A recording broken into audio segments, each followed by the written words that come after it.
உங்கள் அனைவரையும் வருக வருக என அன்புடன் in honor of the centenary celebration of Muthamazhariஞர் Dr. Kalaignar, who dedicated his life to the advancement of women, we on behalf of the DMK Women's Wing, with the esteemed presence of the DMK President and our Honorable Tamil Nadu Chief Minister, cordially invite you to join us at the Women's Right Conference.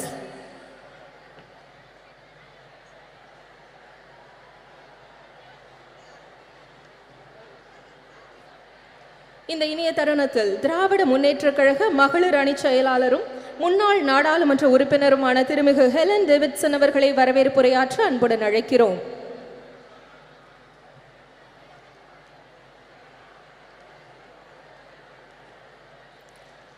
பெண்களின் முன்னேற்றமே சமுதாய முன்னேற்றம் என அயராது உழைத்தவர் தமிழக தலைவர் கலைஞர் அவர்கள் தனது 80 ஆண்டுகால பொது வாழ்க்கையில் பெண்களின் உரிமையை மீட்டெடுக்கவும் பெண்களின் பாதுகாப்பை மேம்படுத்தவும் தன் வாழ்வை அர்ப்பணித்தவர் தலைவர் கலைஞர் அவர்கள்.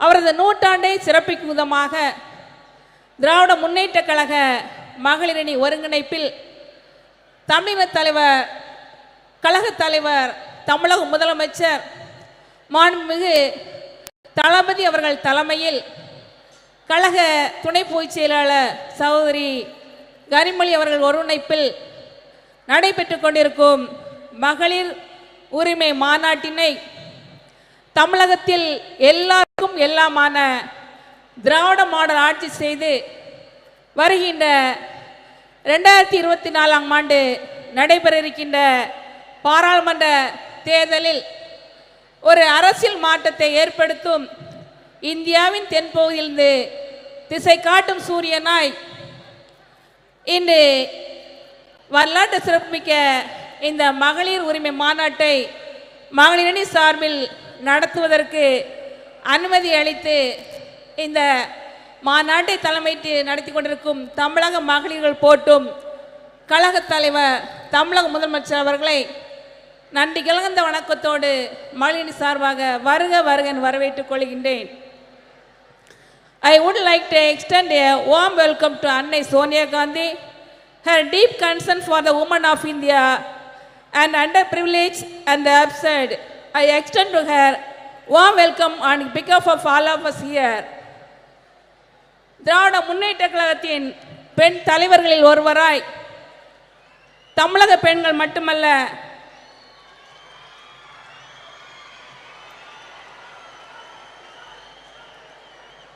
இந்திய பெண்களின் உரிமைக்காக பாராளுமன்றத்தில் கர்ச்சிக்கும் சிங்கமாய் மகளிரணிக்கு சிறந்த வழிகாட்டியாக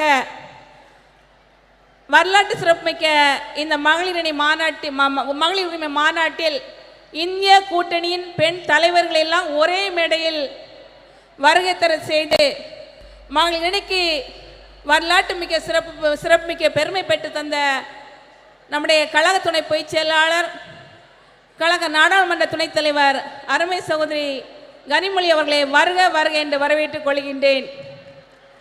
We have in our midst of eminent of leaders of the country, Madam Mehbooba Mufti, the former Chief Minister of Jammu and Kashmir, Madam Priyanka Gandhi, the General Secretary of Indian National Congress, Madam Supriya Sule, Member of Parliament and the Working President of NCP, Madam Dimple Yadav, Member of Parliament, Samajwadi Party, Madam Leslie Singh, Minister of Bihar and NEC Member of JDU, Madam Suhasini Ali, former MP and Politburo Member of the CPIM, Madam Ani Raja, NEC Member of CPI and General Secretary of NEIFF, Raxi Millan, Deputy Speaker of Delhi Assembly, NCC Member APP, Madam Sumitra Dev, former MP of National Spokesperson of AITC.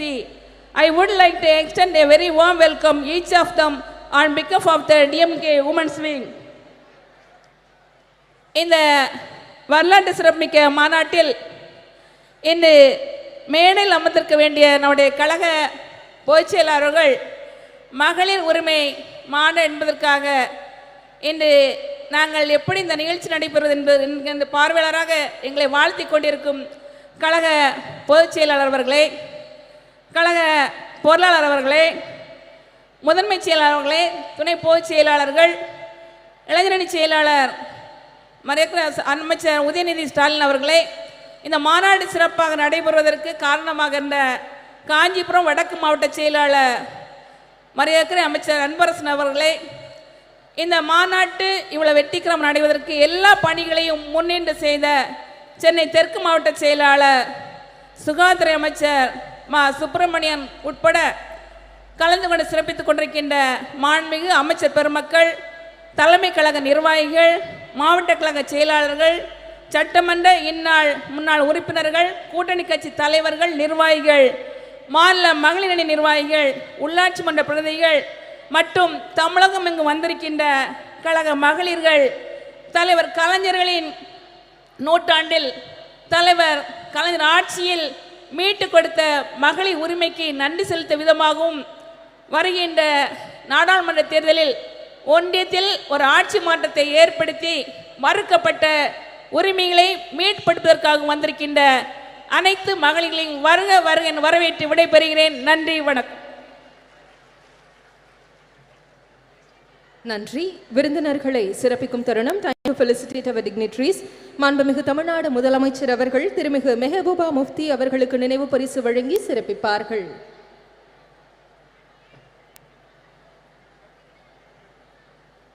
திருமிகு Mehbooba Mufti will be honored by our Honorable Chief Minister of Tamil Nadu.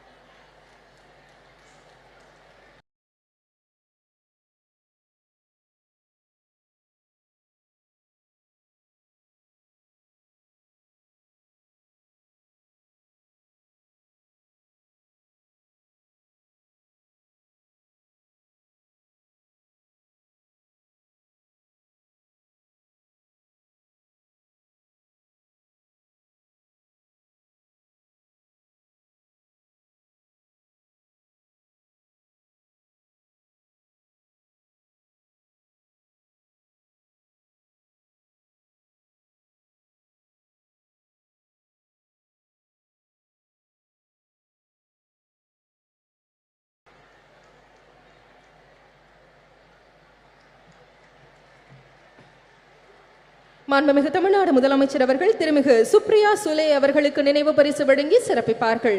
திருமிகு Supriya Sule will be honored by our Honorable Chief Minister of Tamil Nadu.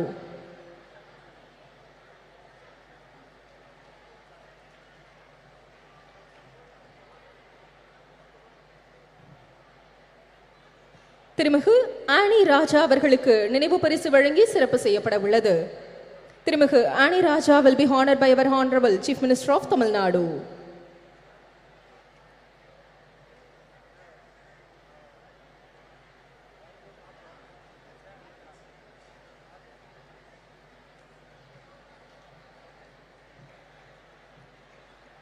திருமிகு டிம்பிள் யாதவ் அவர்களுக்கு நினைவு பரிசு வழங்கி சிறப்பிக்கும் தருணம். திருமிகு Dimple Yadav will be honored by our honorable Chief Minister of Tamil Nadu.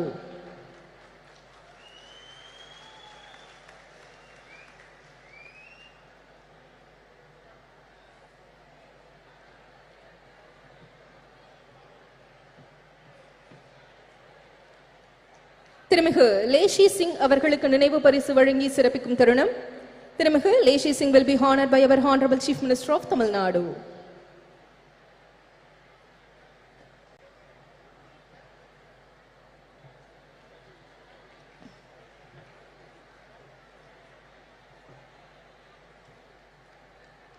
திருமிகு சுஷ்மிதா தேவ் அவர்களுக்கு நினைவு பரிசு வழங்கி சிறப்பிக்கும் தருணம். திருமிகு Sushmita Dev will be honored by our honorable Chief Minister of Tamil Nadu.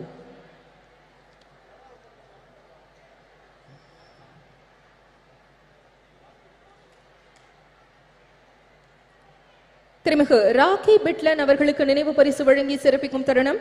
திருமிகு rakhi பிட்லன் will be honored by our honorable Chief Minister of Tamil Nadu.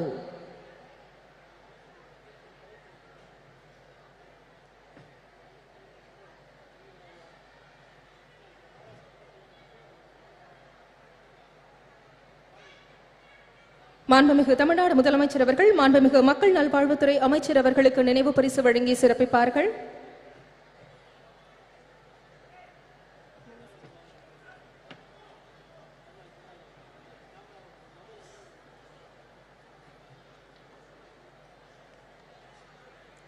மாண்புமிகு மருத்துவ மற்றும் மக்கள் நல்வாழ்வுத்துறை அமைச்சர் அவர்களுக்கு நினைவு பரிசு வழங்கி சிறப்பிக்கப்பட உள்ளது.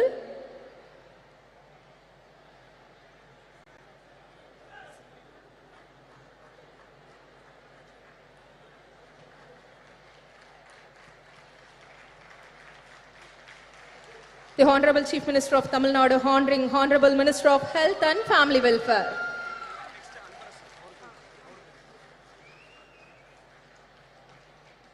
மாண்புமிகு தமிழ்நாடு முதலமைச்சர் அவர்கள் மாண்புமிகு சிறு குறு மற்றும் நடுத்தர தொழில் நிறுவனங்கள் துறை அமைச்சர் அவர்களுக்கு நினைவு பரிசு வழங்கி சிறப்பிப்பார்கள். The Honorable Chief Minister of Tamil Nadu will be honoring the Honorable Minister of Micro, Small and Medium Enterprises.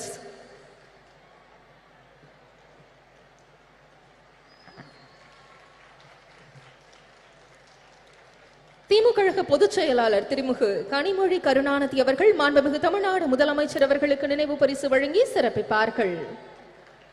DMK Deputy General Secretary திருமிகு Kanimozhi Karunanidhi will be honoring the Honorable Chief Minister of Tamil Nadu.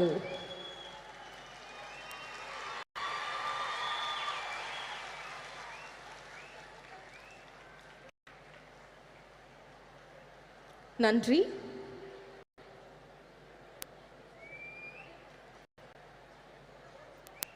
குழந்தைகள் நலன் மற்றும் பெண்களின் உரிமைகளை முதன்மையாக கொண்டு பணியாற்றும் டெல்லி சட்டப்பேரவை துணைத் தலைவரும் ஆம் ஆத்மி கட்சியின் தேசிய நிர்வாக குழு உறுப்பினருமான திருமிகு ராக்கி பிட்லன் அவர்களை சிறப்புரையாற்ற அன்புடன் அழைக்கிறோம். With great pleasure we invite திருமிகு rakhi பிட்லன் for the special address.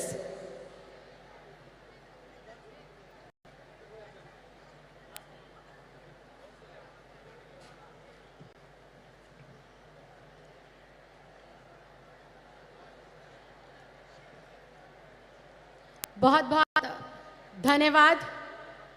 मंच पर उपस्थित सम्मानित अतिथिगण, मेरे समक्ष बैठे चेन्नई के तमाम सम्मानित मतदाता, आज के इस कार्यक्रम को आयोजित करने से पहले मैं धन्यवाद देना चाहती हूं तमिलनाडु के मुख्यमंत्री श्री के स्टालिन जी को, डीएमके की सांसद सुश्री कमोजी जी को, जिन्होंने ये कार्यक्रम को आयोजित किया, और देश भर से अलग अलग पार्टियों का प्रतिनिधित्व करती हुई आए हुए तमाम सम्मानित अतिथिगण जो मंच पर विराजमान है।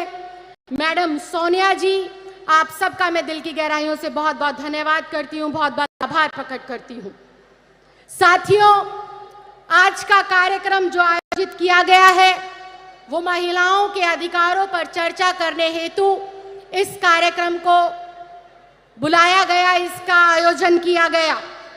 महिलाएं जो इस देश की आधी आबादी है, महिलाएं जो हमारे समाज का अभिन्न अंग है, महिलाएं जो इस देश की व्यवस्था को सुव्यवस्थित करने के लिए अपना अभूतपूर्व योगदान देती हैं। ऐसी महिलाओं के अधिकारों के ऊपर आज चर्चा करने के लिए हमारी जैसी बहनें, हमारी जैसी बेटियां जो दूर दराज गांव में रहती हैं, उन हजारों हजार महिलाओं के अधिकारों पर चर्चा करने से पहले मैं धन्यवाद देना चाहती हूं, मैं श्रद्धांजलि देना चाहती हूं संविधान निर्माता डॉक्टर भीमराव अंबेडकर जी को, जिन्होंने संविधान का निर्माण करते वक्त अपने संविधान के अंदर देश की आधी आबादी को उनके अधिकार दिए, उनके हक दिए। डॉक्टर भीमराव अंबेडकर जी ने कानून बनाकर महिलाओं को समाज में समानता का अधिकार दिया, महिलाओं को समान शिक्षा और समान वेतन पाने का अधिकार दिया, महिलाओं को चार दीवारी से बाहर निकलकर अपने जीवन को अपने मुताबिक जीने का अधिकार दिया। डॉक्टर भीमराव अंबेडकर संविधान निर्माता ने तो कई दशकों पहले ही हमारे इस देश की आधी आबादी को उसके अधिकार दे दिए थे। ये देश की आधी आबादी संविधान निर्माता डॉक्टर भीमराव अंबेडकर जी का बहुत बहुत धन्यवाद करती है। और देश की आधी आबादी की ये महिलाएं जो आज देश के अलग अलग हिस्सों में अपना प्रतिनिधित्व करती हैं, चंद्रयान जैसी देश में जब ऐतिहासिक लॉन्चिंग हुई तो उसके अंदर भी जो महत्वपूर्ण योगदान है वो हमारे भारतवर्ष की बेटियों का रहा है, भारत की महिलाओं का रहा है। ये देश की आधी आबादी है जिसने हमारे देश की तरक्की में, उसको आगे बढ़ाने में, चाहे गांव हो, देहात हो, छोटे से छोटा कस्बा हो, घर पे रहकर गृहिणी के रूप में या फिर किसी कामकाजी महिला के रूप में देश को अग्रसर करने के लिए अपनी महत्वपूर्ण योगदान और अपना महत्वपूर्ण भूमिका दी है। डॉक्टर भीमराव अंबेडकर जी का संविधान जहां महिलाओं को अपनी प्रतिभा के अनुसार अपना प्रतिभा का प्रदर्शन करने का मौका मिलता है, और अगर मैं अपनी बात करूं तो डॉक्टर भीमराव अंबेडकर जी के आशीर्वाद से ही मैं उस माँ की बेटी हूं जो दिल्ली के एक सरकारी स्कूल में सफाई कर्मचारी है। लेकिन डॉक्टर भीमराव अंबेडकर जी की वजह से, भारत देश के लोकतंत्र की खूबसूरती की वजह से और आम आदमी पार्टी के राष्ट्रीय संयोजक अरविंद केजरीवाल जी के आशीर्वाद की वजह से आज ये दिल्ली की बेटी अपनी पार्टी का और अपनी सरकार का प्रतिनिधित्व आप लोगों के समक्ष कर रही है। ये देश के लोकतंत्र की ही खूबसूरती है। लेकिन जहां हम देश के संविधान लोकतंत्र की बात करते हैं, महिलाओं के हक और अधिकारों की बात करते हैं, सिर्फ वो संविधान के अंदर लिखे तो गए हैं, लेकिन दुर्भाग्यवश आज भी हमारी एक बड़े तबके की महिलाएं अपने अधिकारों से वंचित है। आज भी उनको उनके अधिकार नहीं मिल रहे हैं। देश की महिलाएं 21वीं सदी के अंदर, आजादी के 75 सालों के अंदर पूरे देश में शिक्षा जो पाती हैं पुरुषों के मुकाबले वो महज 65% है, जो कि बेहद चिंता का विषय है, बेहद सोच का विषय है। पूरे देश में अगर हम कामकाजी महिलाओं की बात करें, जो कि रिकॉर्ड पर मेंटेन होता है, उस काम की बात करें तो उस काम को करने वाली कामकाजी महिलाओं की भी संख्या आज 75 साल पूरे होने के बावजूद भी महज 25 से 27% रह जाती है।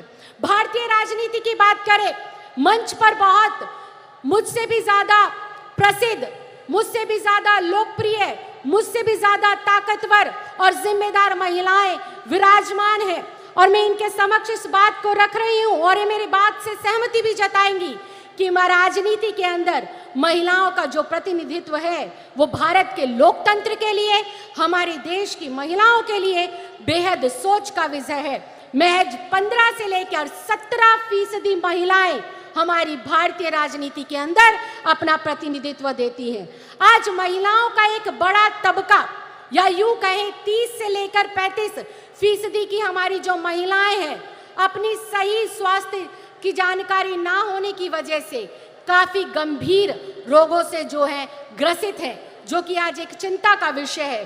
कितने संख्या के अंदर गर्भवती महिलाएं जब अपना प्रसव के दौरान अस्पतालों में जाती है, सही स्वास्थ्य की जानकारी ना होने की वजह से उनकी मृत्यु हो जाती है।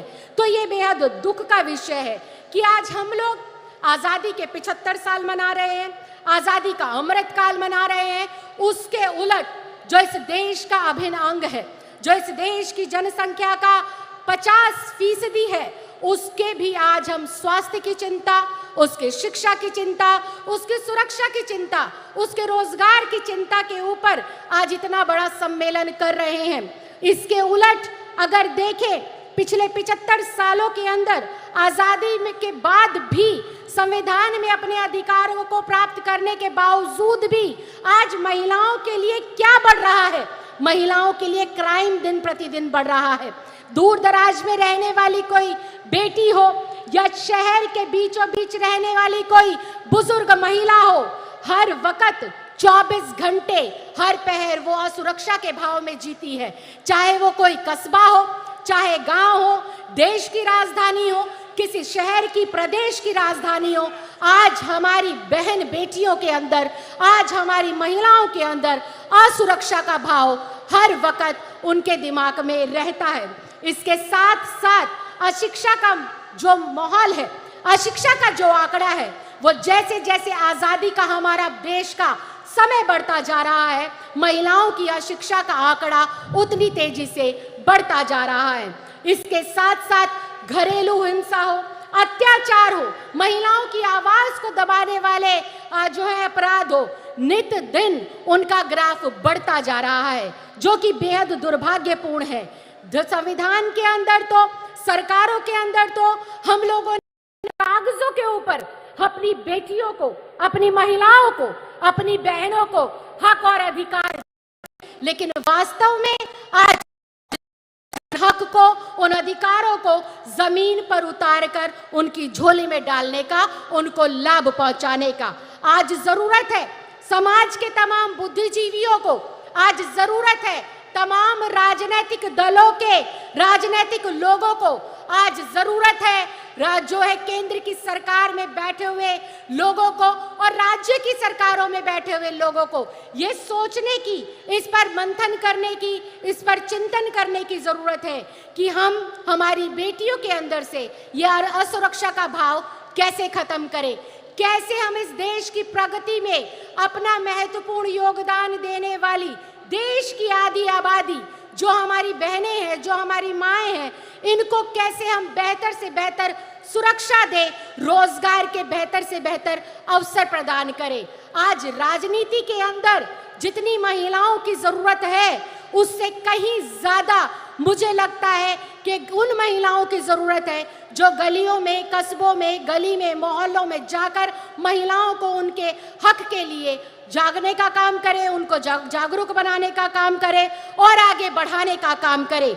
मैं एक बार फिर से दिल की गहराइयों से बहुत बहुत धन्यवाद देना चाहती हूँ, बहुत बहुत आभार प्रकट करना चाहती हूँ तमिलनाडु की सरकार का और यहाँ पर आए हुए तमाम लोगों का, तमाम आयोजनकर्ताओं का, कि आपने देश की 75वीं वर्षगांठ जो खत्म हो गई है, अमृत काल के मौके पर इस ज्वलंत मुद्दे को उठाया।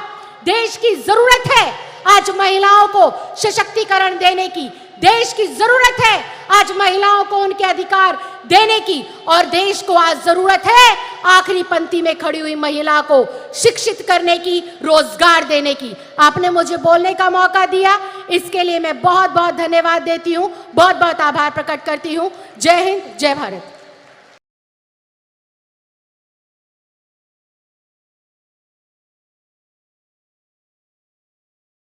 आज महिलाओं को उनके के अधिकार देने की, और देश को आज जरूरत है आखिरी पंक्ति में खड़ी हुई महिला को शिक्षित करने की, रोजगार देने की। आपने मुझे बोलने का मौका दिया, इसके लिए मैं बहुत बहुत धन्यवाद देती हूं, बहुत बहुत आभार प्रकट करती हूं। जय हिंद, जय Bharat. Thank you, ma'am, for your special address. பெண்ணுரிமைக்கு தொடர்ந்து குரல் கொடுத்து வருபவரும் திரிணாமுல் காங்கிரஸ் கட்சியின் தேசிய செய்தி தொடர்பாளருமான திருமிகு சுஷ்மிதா தேவ் அவர்களை சிறப்புரையாற்ற அன்புடன் அழைக்கிறோம். It is our privilege and honor to invite திருமிகு Sushmita Dev, national spokesperson for the Trinamool Congress, well known for her unwavering dedication to championing women rights, to deliver the special address.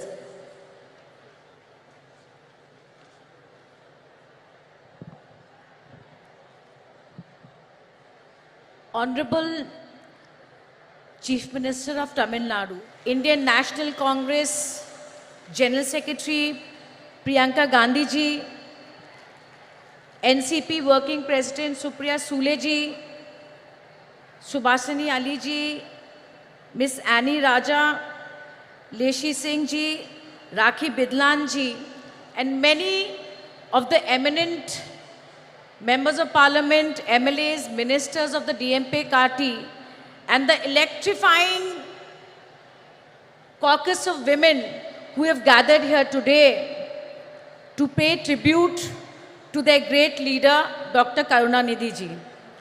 I am absolutely elated to represent my party, All India Trinamool Congress, in the centenary year celebration of Kalangiyar Dr. Karunanidhi, the longest serving Chief Minister of Tamil Nadu. On behalf of my leader, Honorable Chief Minister of Bengal and Chairperson of the party, Mamata Banerjee, I pay my respectful tribute to him. This is a significant platform to speak about the future of women in India. The esteemed speakers here on stage and everybody attending this discussion today will agree that Dr. Karunanidhi has a legacy of work driven towards social justice and equality of all. His initiatives were path-breaking, not just for women, but I have to say, for the third gender. He set a new precedent in Tamil Nadu by starting a welfare board for them. Till today, he is remembered for giving equal right to women to ancestral property for the first time in India. And last but not the least, a jobs quota, a government jobs quota was given by Karunanidhi ji in Tamil Nadu. And undoubtedly, Thiru Stalin, Honorable Chief Minister, is taking this legacy forward with much vigor. I would like to tell the Chief Minister that I Googled and I could not finish counting the number of welfare policies Thiru Stalin has done for the women of Tamil Nadu.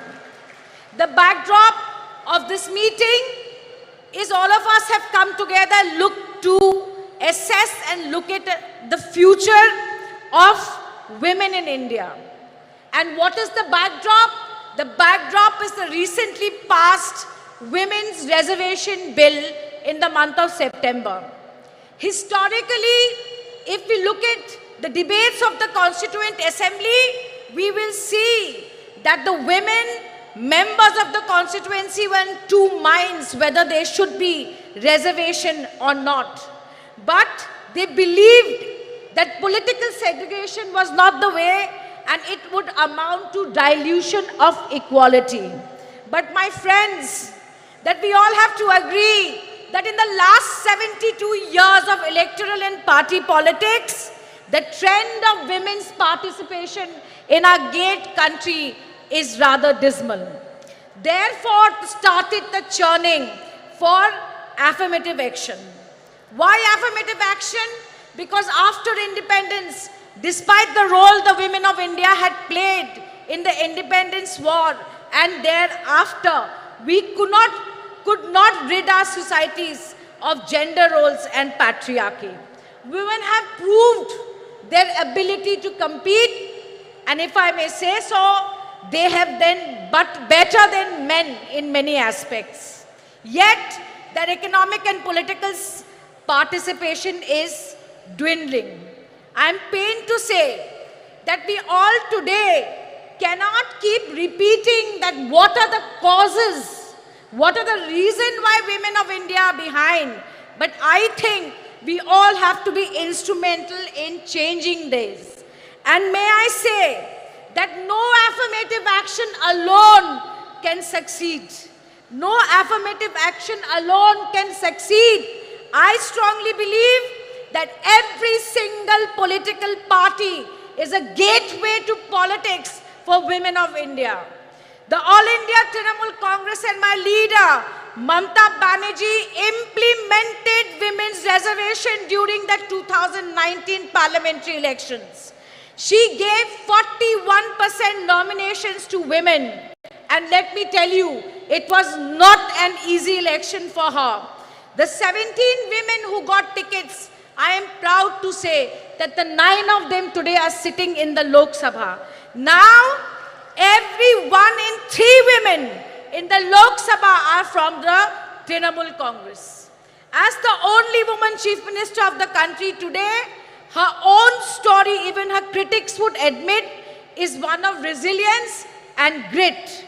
She faced every imaginable challenge, right from physical violence to patriarchy and even poverty, but stood tall through it. Once she succeeded, she used her party's capacity and her popularity to walk the talk and bring women to the forefront. Friends, compare Mr. Narendra Modi, the Prime Minister of India. His Beti Bachao and Beti Padhao campaign is nothing but an advertising and PR excess for Prime Minister Modi. I am sad to say that Nirbhaya shook the nation, but the funds remains unutilized. I am happy that women got the Ujjwala scheme, but the majority have rejected it. BJP, with an absolute majority, has delayed the reservation bill and given us a bill which is shackled in preconditions. It is preconditioned on a fresh census and a delimitation process. I hear on television people saying that women's reservation will be implemented in 2034. But let me tell you today that there is absolutely no guarantee that even if everything goes well, women's reservation will not come into effect till 2037. Not till 2037. The last time the Delimitation Commission was set up, it took 6 years to give a report. 6 years. Therefore, my friends, BJP is infamous for tokenism. Today, when the women's reservation bill was being debated in the parliament, we should be ashamed. We should be ashamed that the BJP MP accused of molesting our wrestlers was sitting in the parliament.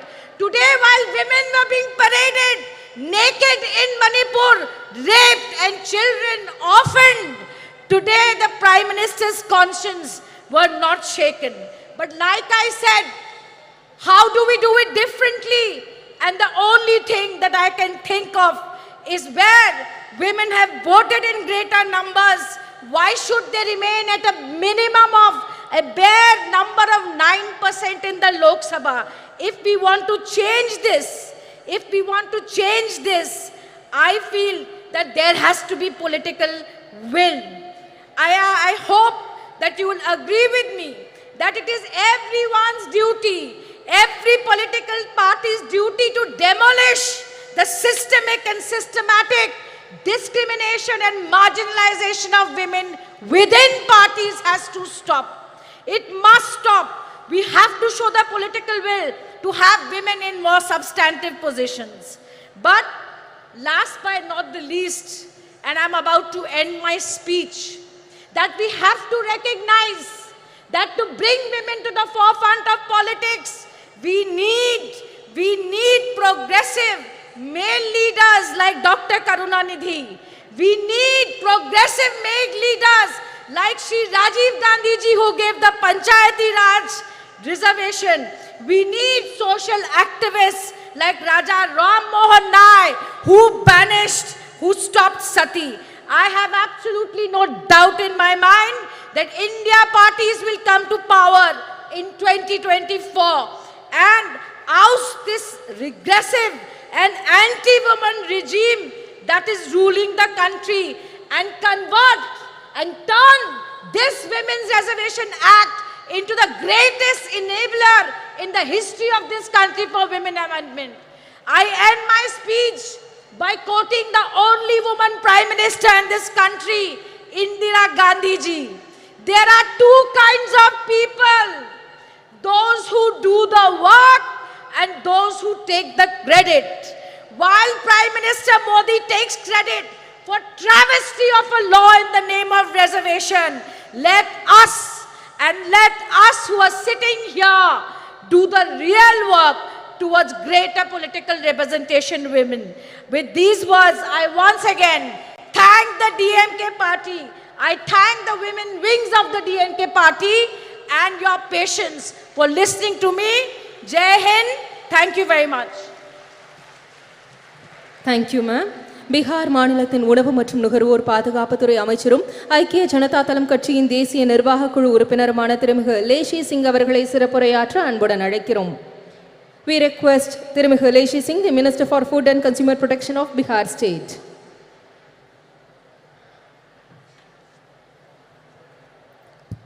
धन्यवाद। आज महिला अधिकार सम्मेलन में सर्वप्रथम मैं party Janata Dal United की ओर से उपस्थित महिला बहनों का हार्दिक अभिनंदन करती हूँ। मैं आभार प्रकट करना चाहती हूँ हमारे माननीय मुख्यमंत्री श्री नीतीश कुमार जी एवं जनता दल यूनाइटेड के राष्ट्रीय अध्यक्ष आदरणीय ललन सिंह जी का, जिन्होंने इस ऐतिहासिक कार्यक्रम में मुझे प्रतिनिधित्व करने का अवसर प्रदान किया। मैं बहुत धन्यवाद देना चाहूँगी देश की चर्चित प्रसिद्ध महिला नेत्री डीएम के सांसद बड़ी बहन आदरणीय कनिमोझी जी का, जिन्होंने मुझे व्यक्तिगत रूप से दूरभाष पर संपर्क कर इस प्रोग्राम में आने के लिए आमंत्रित किया। मैं जनता दल यूनाइटेड की ओर से इस कार्यक्रम में उपस्थित इस लोकप्रिय मुख्यमंत्री आदरणीय M.K. स्टालिन जी, कांग्रेस की राष्ट्रीय महासचिव एवं देश की महिला बहनों की प्रेरणा स्रोत आदरणीय बहन प्रियंका गांधी जी, जम्मू कश्मीर की पूर्व मुख्यमंत्री एवं PDP पार्टी की अध्यक्ष महबूबा मुफ्ती जी, देश की प्रसिद्ध वरिष्ठ सांसद एवं NCP पार्टी की कार्यकारी अध्यक्ष बहन सुप्रिया सूले जी, समाजवादी पार्टी की नेता एवं माननीय सांसद बहन डिम्पल यादव जी, पूर्व सांसद एवं CPI-M पार्टी की पोलित ब्यूरो सदस्य बहन सुभाषिनी अली जी, पूर्व सांसद एवं ऑल इंडिया तृणमूल कांग्रेस की राष्ट्रीय प्रवक्ता बहन सुष्मिता देव जी, CPI की राष्ट्रीय कार्यकारिणी की सदस्य NFIW की राष्ट्रीय महासचिव बड़ी बहन एनी राजा जी, दिल्ली विधानसभा की माननीय उपाध्यक्ष एवं आम आदमी पार्टी की राष्ट्रीय कार्यकारिणी की सदस्य बहन राखी बिरला जी का मैं अभिनंदन करती हूँ। बहनों, कहा जाता है कि यत्र नारी पूज्यन्ते तत्र देवता, यानी जहाँ नारी की पूजा होती है वहाँ देवता का वास होता है। हम नारी सर्वशक्तिमान हैं। नारी के बिना संसार में मानव जाति की सृजन की कल्पना नहीं की जा सकती है। इसी शक्ति को सम्मान देने के लिए हमारे बिहार में माननीय मुख्यमंत्री श्री नीतीश कुमार जी ने सत्ता संभालते ही 2006 से पंचायती राज संस्थानों में एवं 2007 से नगर निकाय के निर्वाचन में महिलाओं के लिए 50% आरक्षण दिया जा रहा है। वहीं प्राथमिक शिक्षक नियोजन में 50% आरक्षण महिलाओं के लिए सुरक्षित है। राज्य में पहली बार पुलिस महिला बटालियन का गठन किया गया है। राज्य के सभी 40 पुलिस जिलों एवं 4 रेल पुलिस जिलों में एक महिला थाना की स्थापना किया गया है। राज्य में अनुसूचित जनजाति की महिलाओं के लिए स्वाभिमान बटालियन का गठन किया गया है। वहीं पुलिस बल में सिपाही से अवर निरीक्षक तक के पदों में सीधी नियुक्ति में महिलाओं के लिए 35% आरक्षण की व्यवस्था की गई। सरकारी सेवाओं संवर्गों के सभी स्तर के एवं सभी प्रकार के पदों पर सीधी नियुक्ति में 35% आरक्षण दिया ही जा रहा है। एक उदाहरण मात्र मैं देना चाहूँगी। बिहार राज्य में 1,07,431 पंच के पद पर कुल 63,974 पंच की सीट पर महिला जीतकर आई है। 38 जिला परिषद अध्यक्ष में 29 महिला जिला परिषद अध्यक्ष। वहीं कुल 8,058 मुखिया में कुल 4209 मुखिया पद पर आसीन है। पंचायती राज व्यवस्था में महिलाओं को आरक्षण देने की नेक सोच रखने वाले देश के हमारे भूतपूर्व प्रधानमंत्री स्वर्गीय राजीव जी को भी मैं स्मरण करना चाहूँगी। आज स्वर्गीय राजीव गांधी जी रहते तो महिलाओं को देश की संसद और विधानसभाओं में कब का 1/3 आरक्षण मिल गया होता। हमारे बिहार में नारी सशक्ति के अग्रणी नेता माननीय मुख्यमंत्री श्री नीतीश कुमार जी द्वारा ऐतिहासिक कदम उठाए गए, जिनकी चर्चा करूंगी तो काफ़ी वक्त लग सकता है। मुख्यमंत्री बालिका पोशाक योजना, छात्रवृत्ति योजना, साइकिल योजना, बालिका प्रोत्साहन योजना, बिहार स्टूडेंट क्रेडिट कार्ड योजना, मुख्यमंत्री किशोरी स्वास्थ्य कार्यक्रम आदि चलाकर महिलाओं को अवसर प्रदान किया गया है। मुख्यमंत्री कन्या उत्थान योजना, लक्ष्मीबाई पेंशन योजना, मुख्यमंत्री नारी शक्ति योजना से महिलाओं को काफ़ी लाभ पहुंचा है। जो महिला को कभी अबला कहा जाता था, उसे सबला बनाने के लिए हमारे माननीय मुख्यमंत्री श्री नीतीश कुमार जी प्रयास कर रहे हैं।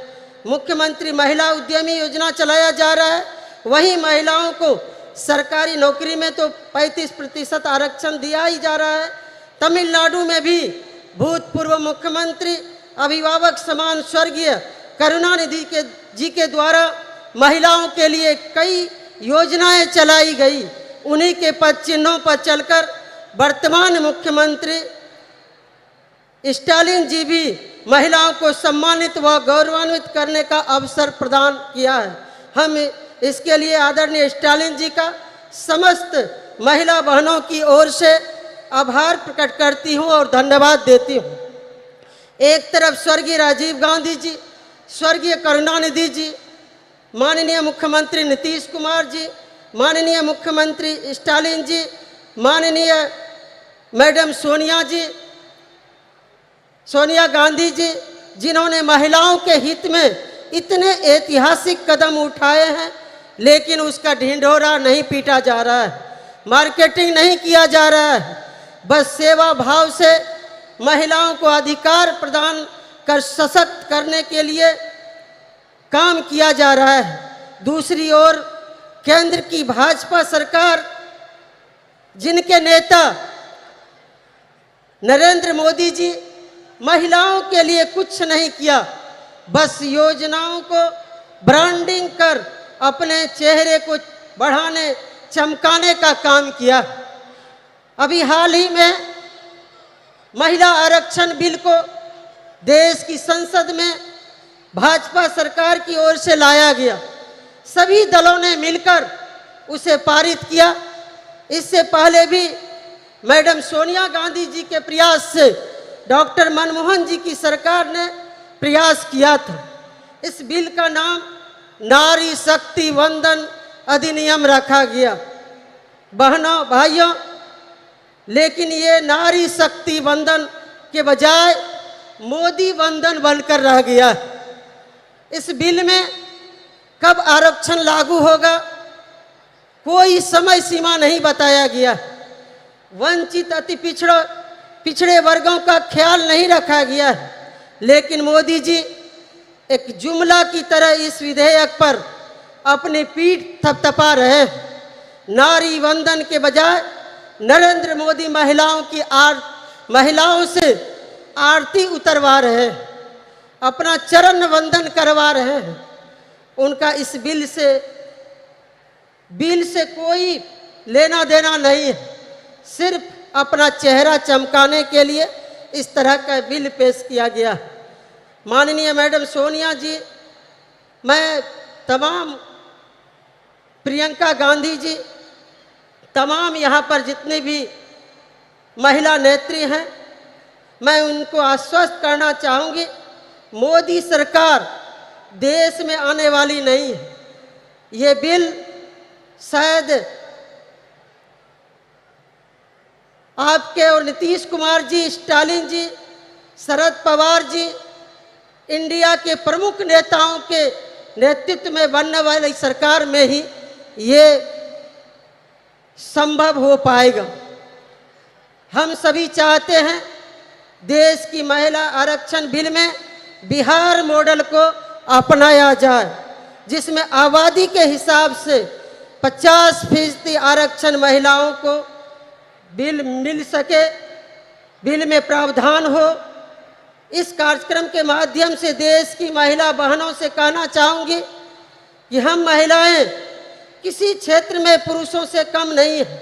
यहाँ तक कि पुरुषों के तुलना में महिलाएं ज़्यादा ईमानदार, कर्तव्यनिष्ठ हैं।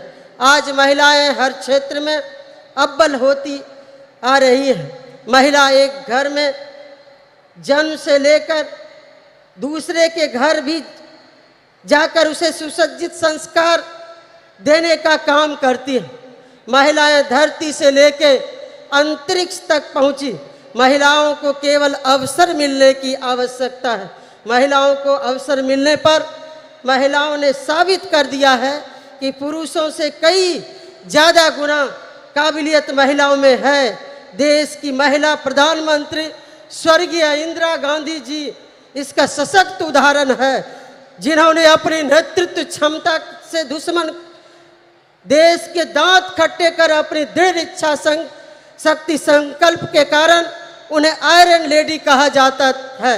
मुझे विश्वास है जिस तरह से इंडिया के नेतागण, चाहे वो माननीय मुख्यमंत्री नीतीश कुमार जी हो, चाहे मैडम सोनिया जी, मैडम प्रियंका गांधी जी, महबूबा जी, स्टालिन जी, मैडम कनिमोझी जी, सुप्रिया सूले जी एवं समस्त मंचासीन विभिन्न विपक्षी नेताओं के दलों के नेताओं के सभी महिला नेतृगण आदि ने महिलाओं को अवसर और संबल प्रदान कर रहे हैं। वो दिन दूर नहीं, महिला इतनी सशक्त होगी कि वेद पुरानों इतिहास में जो उसे शक्ति प्रदान थी वो शक्ति प्राप्त करेंगी, तभी आरक्षण के लिए मुहताज नहीं होना पड़ेगा।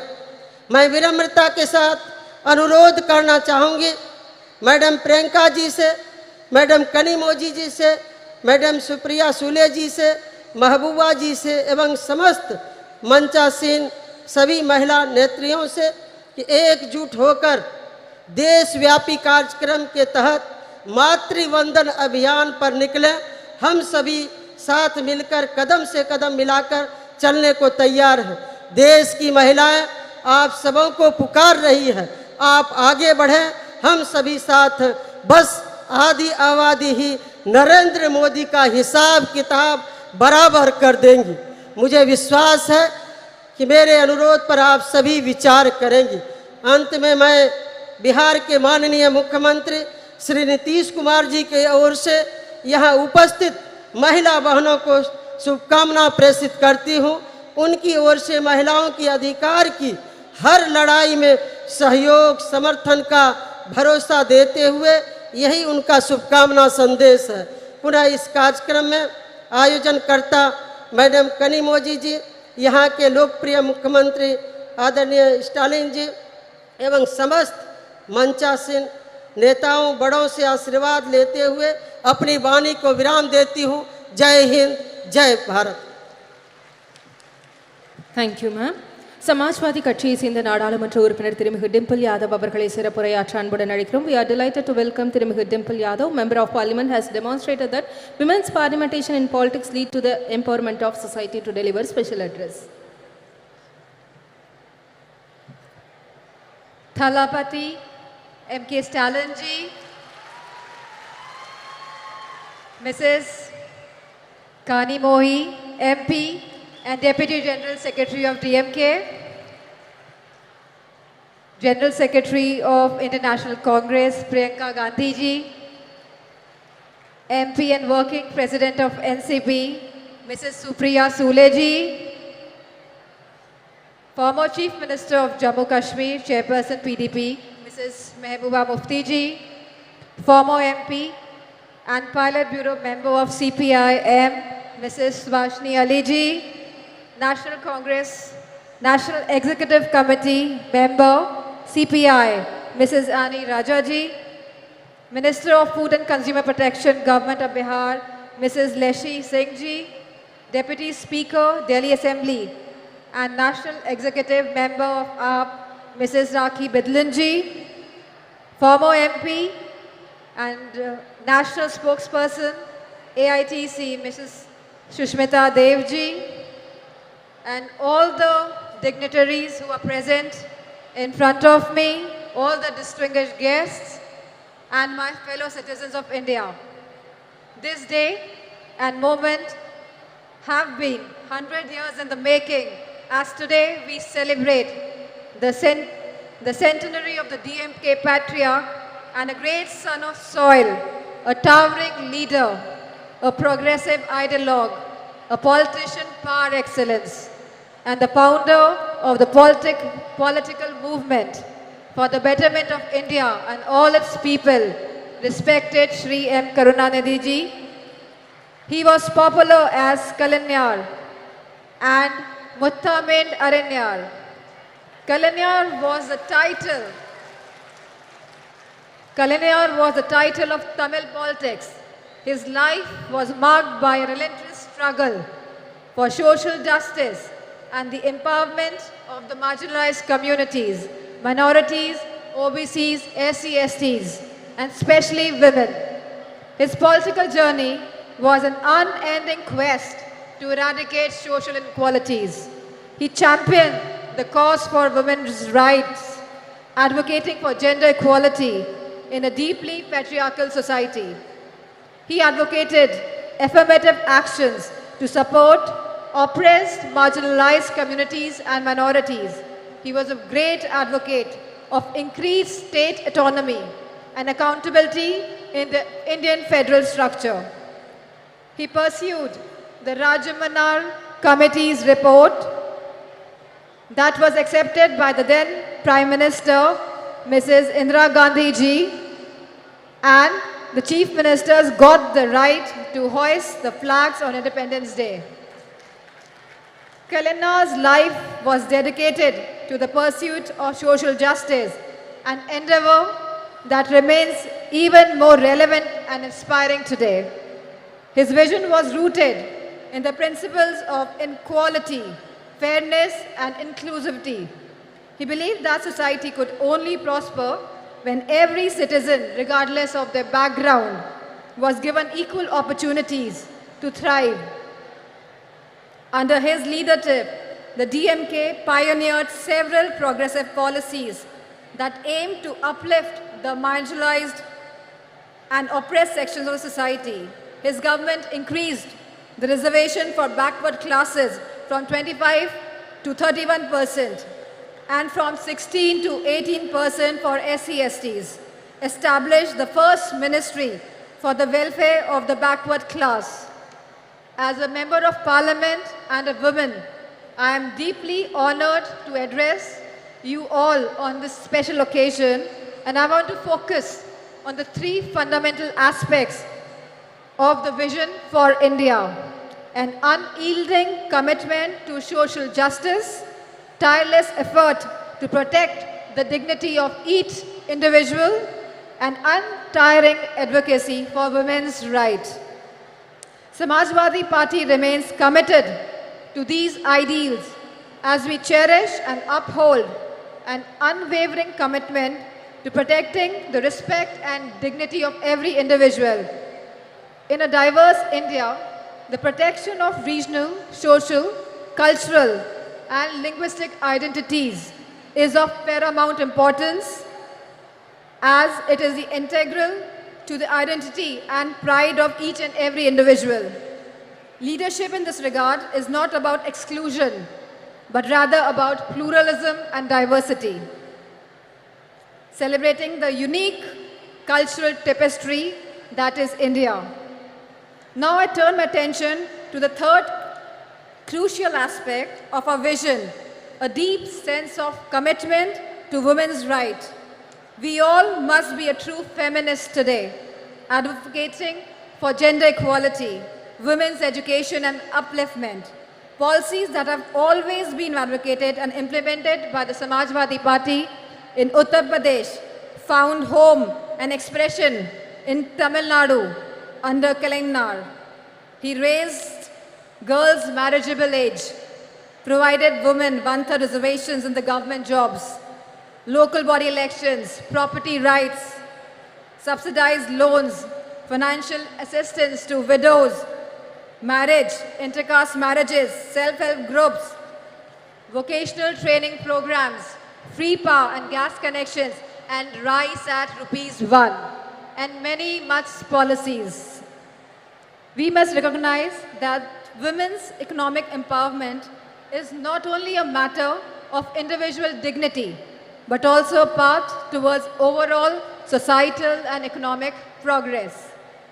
This is in strict conformance to what successive Samajwadi Party governments have delivered for women in Uttar Pradesh under the Chief Ministership of Honorable Netaji and Shri Akhilesh Yadav ji. For us, women's rights is not a manner of speech, but a matter of faith and action. Let me draw the focus to the task at hand for this August gathering. The Magalir Urmai Manadu, being organized today by the DMK Women's Wing, headed by MP Kani Mohi, calls upon the central government, headed by BJP, for immediate action on women's rights issues. The BJP government has totally been proven incompetent and an abject failure in securing women's rights and providing security and safety to women. India has witnessed an alarming surge in crimes against women, particularly of the OBCs, SC, STs and the minorities. This dire situation reflects poorly on the government's ability to ensure the safety and the security of women, especially from the OBCs, SC, STs and minorities, who bear the brunt of this crisis. Manipur is a living example today for us. What has been seen in Manipur is really shattering the very idea of India. The data reveals that incidents of rape and sexual assault and violence against young girls, infants, women and older women have reached to one of the highest ever under the BJP government, exposing a fundamental breakdown in social order, sense of security and law and order. The lack of swift justice and a consistent track record of not holding perpetrators accountable has led to this scary situation in the country. This needs to be corrected immediately. Nothing can be allowed to impinge on the right of life.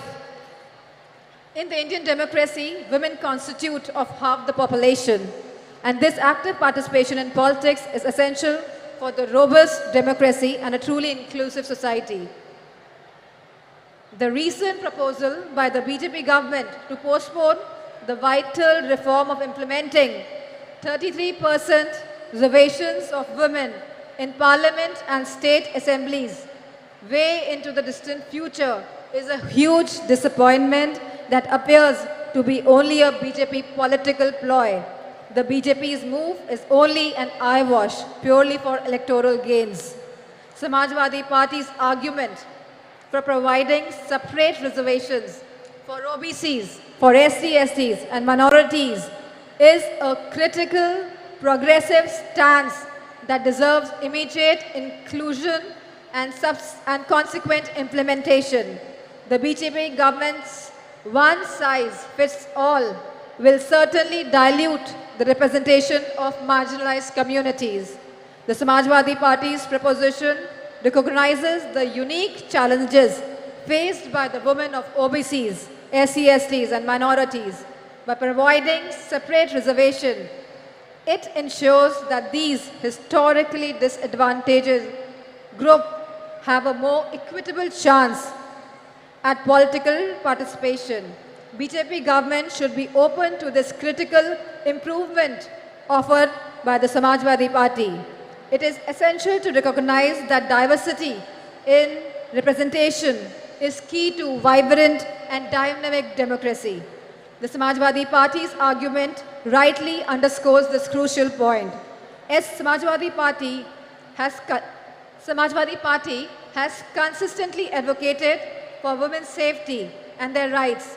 We recognize the importance of safe environment for women as a catalyst for the societal change and economic growth.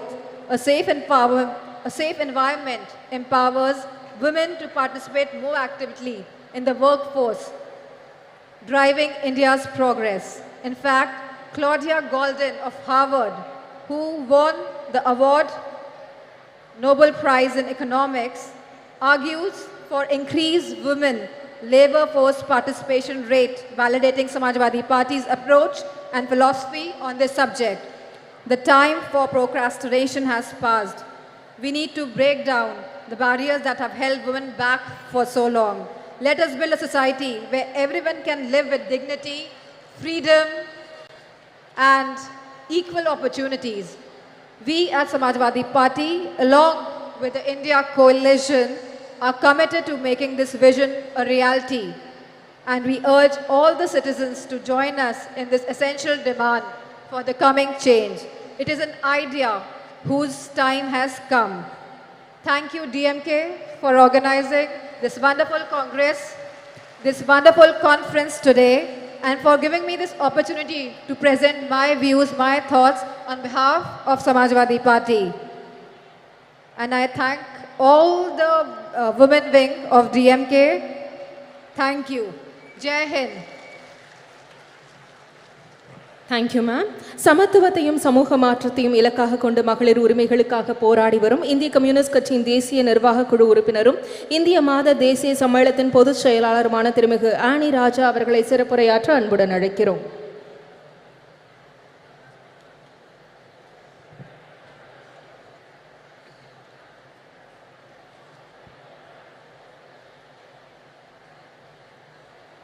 From the depth of my heart, I express my homage to the only one Kalaignar who showed the people and the country that how the words can be transformed into actions and how it can be beneficial to the people and especially to the women and children of the country, particularly the state of Tamil Nadu.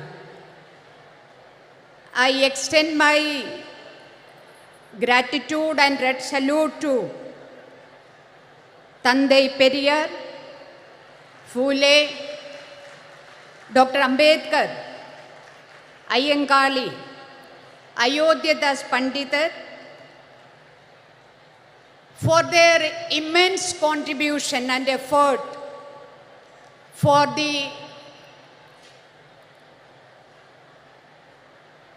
today what we have achieved, and today we are standing before you and the party is organizing a meeting for the women to discuss about their rights.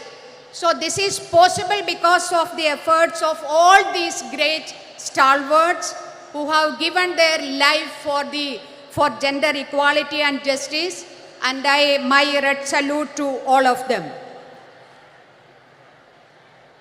மகளிர் உரிமை மாநாட்டில் அதுக்கான எல்லா விதமான വർക്കും ചെയ്ത് എല്ലാ ഹെൽപ്പും ചെയ്ത് ஏதாச்சும் குறை இருந்தால் அதை பார்த்து எங்களுக்கு இந்த நல்ல முறையாக இந்த மாநாடு முடிக்கிறதுக்காக எங்களோடு சேர்ந்து இந்த மேடையில் அமர்ந்திருக்கும் இந்த தமிழ்நாடினுடைய முதலமைச்சர் தளபதி அவர்களே, இந்த கூட்டத்தில் நம்மோடு உரையாடுறதுக்கு பேசுறதுக்கு இங்கே வருவாயிருக்கிற இந்தியன் நேஷனல் காங்கிரஸினுடைய தலைவி சோனியா காந்தி அவர்களே, மெஹபூபா தோழியர், நான் எல்லோரும் தோழியர் கூப்பிடுறது. I would like to call you all as comrades. So தோழியர் மெஹபூபா முஃப்திஜி, தோழியர் பிரியங்கா காந்திஜி, தோழியர் கனிமொழிஜி, தோழியர் சுபாஷினிஜி, தோழியர் சுப்ரியா சூலேஜி, தோழியர் டிம்பிள் யாதவ்ஜி, தோழியர் லெஷி சிங்ஜி, தோழியர் சுஷ்மிதா தே, தோழியர் ராக்கி, அண்ட் நம்மளை எல்லோரும் இங்கே வருக வருக என்று வெல்கம் பண்ணி அமர்ந்திருக்கிற தோழியர் ஹெலன்ஜி, உங்களுக்கு எல்லோருக்கும் இந்தியன் கம்யூனிஸ்ட் பார்ட்டி சிபிஐயுடைய இந்திய மாதர் தேசிய சம்மேளனம் NFIWனுடைய நெஞ்சார்ந்த வணக்கத்தையும் வாழ்த்துக்களையும் தெரிவிக்கிறேன்.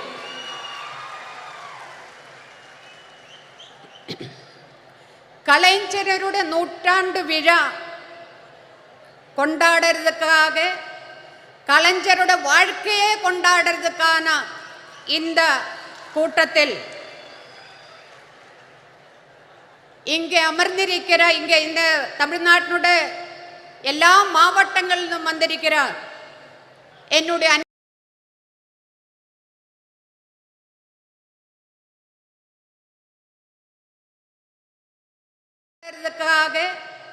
கலைஞருடைய வாழ்க்கையே கொண்டாடுறதுக்கான இந்த கூட்டத்தில்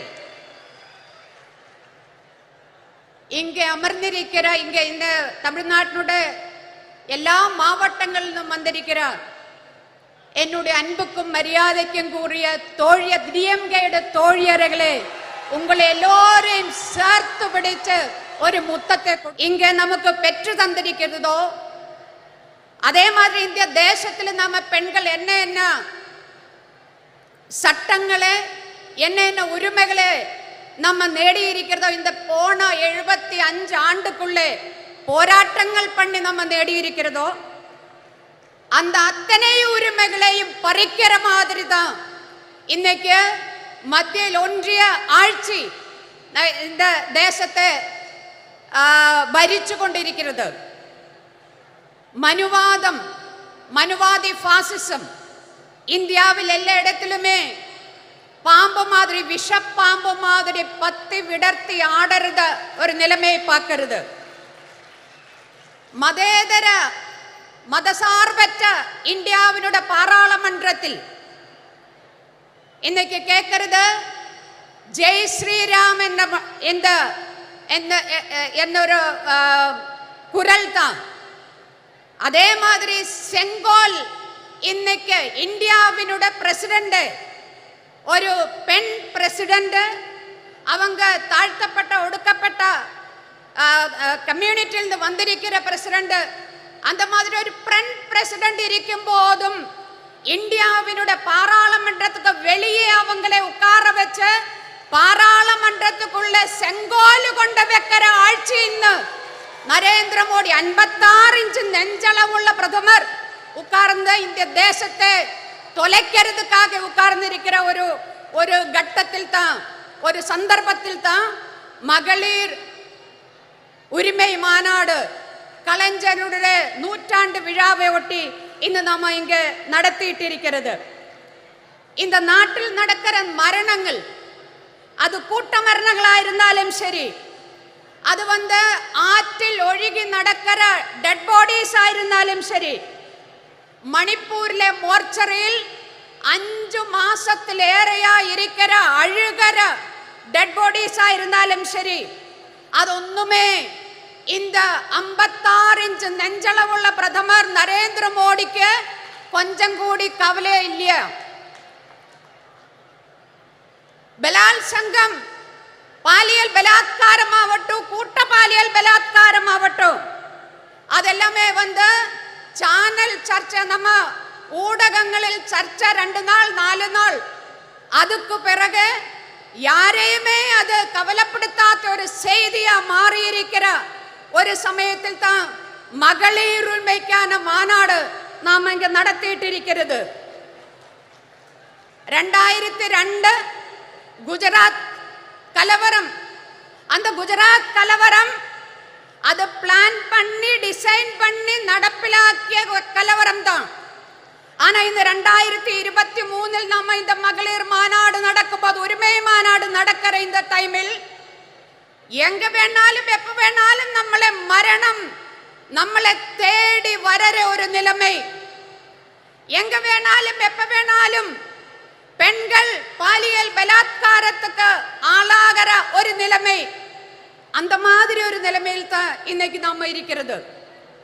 ட்ரெயினில் பயணம் செய்யும்போ அந்த ட்ரெயினில் பயனாளிகளை, பயணம் செய்யறவங்களே, அவங்களை காப்பாற்றுவதற்காக போலீஸ், ரயில்வே போலீஸ் இருக்கிறது. ஆனா அந்த ரயில்வே போலீஸ் பயனாளிகளை தோக்கெடுத்து துப்பாக்கி எடுத்து சுட்டு கொலை பண்ணற காட்சி நம்ம கண் முன்னாடி இருக்கிறது. அதே மாதிரி ஒரு ஸ்கூலில், பள்ளிக்கூடத்தில் ஒரு டீச்சர் உட்கார்ந்த மத்த ஒரு முஸ்லிம் ஸ்டூடெண்ட் நிக்க வச்சு மத்த ஸ்டூடெண்ட்ஸோட சொல்றது, நீங்க எல்லாரும் போய் அடிங்கோ அந்த குழந்தைன்னு சொல்லி குழந்தைகள் தயங்குறது. ஆனாலும் அவங்கள ஃபோர்ஸ் பண்ணி அந்த குழந்தையை அடிக்க வைக்கிறது, இதுவும் நம்ம கண் முன்னாடி பார்த்துட்டு இருக்கிறது. ஒரு சிறுமி, 8 வயசான சிறுமி கூட்ட பாலியல் பலாத்காரത്തിന് ഇരയായി அங்கிருந்து தப்பிச்சோடி பல வாதிலும் தட்டி விழிக்கிறது, முட்டறது, என்னை காப்பாற்றுங்கோ. ஆருமே வாதில் துறக்காம அதே அப்படியே ஆட்டி ஓடிக்கிறது, இதுவும் நம்ம கண் முன்னாடி நடக்கிறது. இந்த மாதிரி ஒரு நிலைமையில் ஏன் இது நடக்காம இருக்குவே? 2014 ഇന്ത്യയിൽ ஒன்றியத்தில் பிஜேபி தலைமையிலான ஆட்சியா வந்ததிலிருந்து, அதுக்கு முன்னாடியே பெண்களுக்கு எதிரான வன்கொடுமைகள் நடந்துட்டு இருந்தது. ஆனா 2014 இருந்து பார்த்தா அதனுடைய நம்பர் அது ரொம்ப அதிகமா போயிட்டு இருக்கிறது. நம்பர் அதிகமா போகிறது மட்டும் கிடையாது, அதனுடைய க்ரூரதா எவ்வளவு கொடூரமான விதத்தில் அந்த பெண்கள் அந்த மாதிரி பாலியல் பலாத்காரத்துக்கு ஆளாகிறது. இது மட்டுமல்ல, இந்த மாதிரி பாலியல் பலாத்காரத்துக்கு ஆளான அது கேஸுக்கு போனா, கோர்ட்டுக்கு போனா, அங்க குத்தவாளிக்கு தண்டனை கிடைக்குது ரொம்ப ரொம்ப கம்மி. 100 கேஸ் எடுத்தா அதில் 5 கேஸில் கூடி குத்தவாளியை தண்டிக்கிறது கிடையாது. அது மட்டுமா, ரொம்ப ரொம்ப இந்தியாவில் இருக்கிற பெண்கள் இன்னைக்கு போர் முகத்தில் நிற்கிற மாதிரி യുദ്ധ സമാനമായ ഒരു സാഹചര്യത്തിലൂടെ ഇന്ത്യയിലെ സ്ത്രീകൾ കടന്നു പോകുന്നു എന്ന് പറയുന്നതിന് പ്രധാനപ്പെട്ട 2 കാരണങ്ങൾ ഇരിക്കുന്നത്. ഒന്ന്, ഇന്ത്യയിൽ നിറയെ ചട്ടങ്ങൾ ഇരിക്കരുത്. പെൺകളെ കാപ്പാറ്റുവதற்காக, പെൺകളുടെ ഉரிமையை ഉറപ്പ് കൊടുக்கிறதுக்காக, പെൺകളെ എല്ലാ വിധமான கொடூரங்களில் നിന്നും காப்பாற்றுவதற்கான சட்டங்கள். அது எந்த சட்டமும் சும்மா ஏதாச்சும் இந்த நரேந்திர மோடி கொண்ட இங்க தந்தது கிடையாது. எங்களுக்கு எல்லாமே இந்தியாவிலே பெண்கள் போராடி அவங்களுடைய டெட் பாடி மேலே, அவங்களுடைய ரத்தத்தின் மேலே நின்னுதான் நிறைய சட்டங்கள் இந்தியாவினுடைய பாராளுமன்றம் പാസ്സാക്കിയത്. എന്നാ വെറുതെ ഇന്നേക്ക് അന്ത സട്ടങ്ങൾ. അങ്ങ് ഗുജറാത്തിൽ ബിൽക്കിസ് ബാനുവിനെ പറ്റി ഞാൻ നിങ്ങളോടെല്ലാം சொல்ல വേണ്ട അവസരം கிடையாது. ബിൽക്കിസ് ബാനുവിനെ அவளுடைய குடும்பத்திலே மற்ற பெண்களை கூட்ட பாலியல் பலாத்காரம் பண்ணி அவங்களை கொலை பண்ணிய அந்த கொடும் குற்றவாளிகள் அவங்களில் ஜெயிலில் இருந்தது.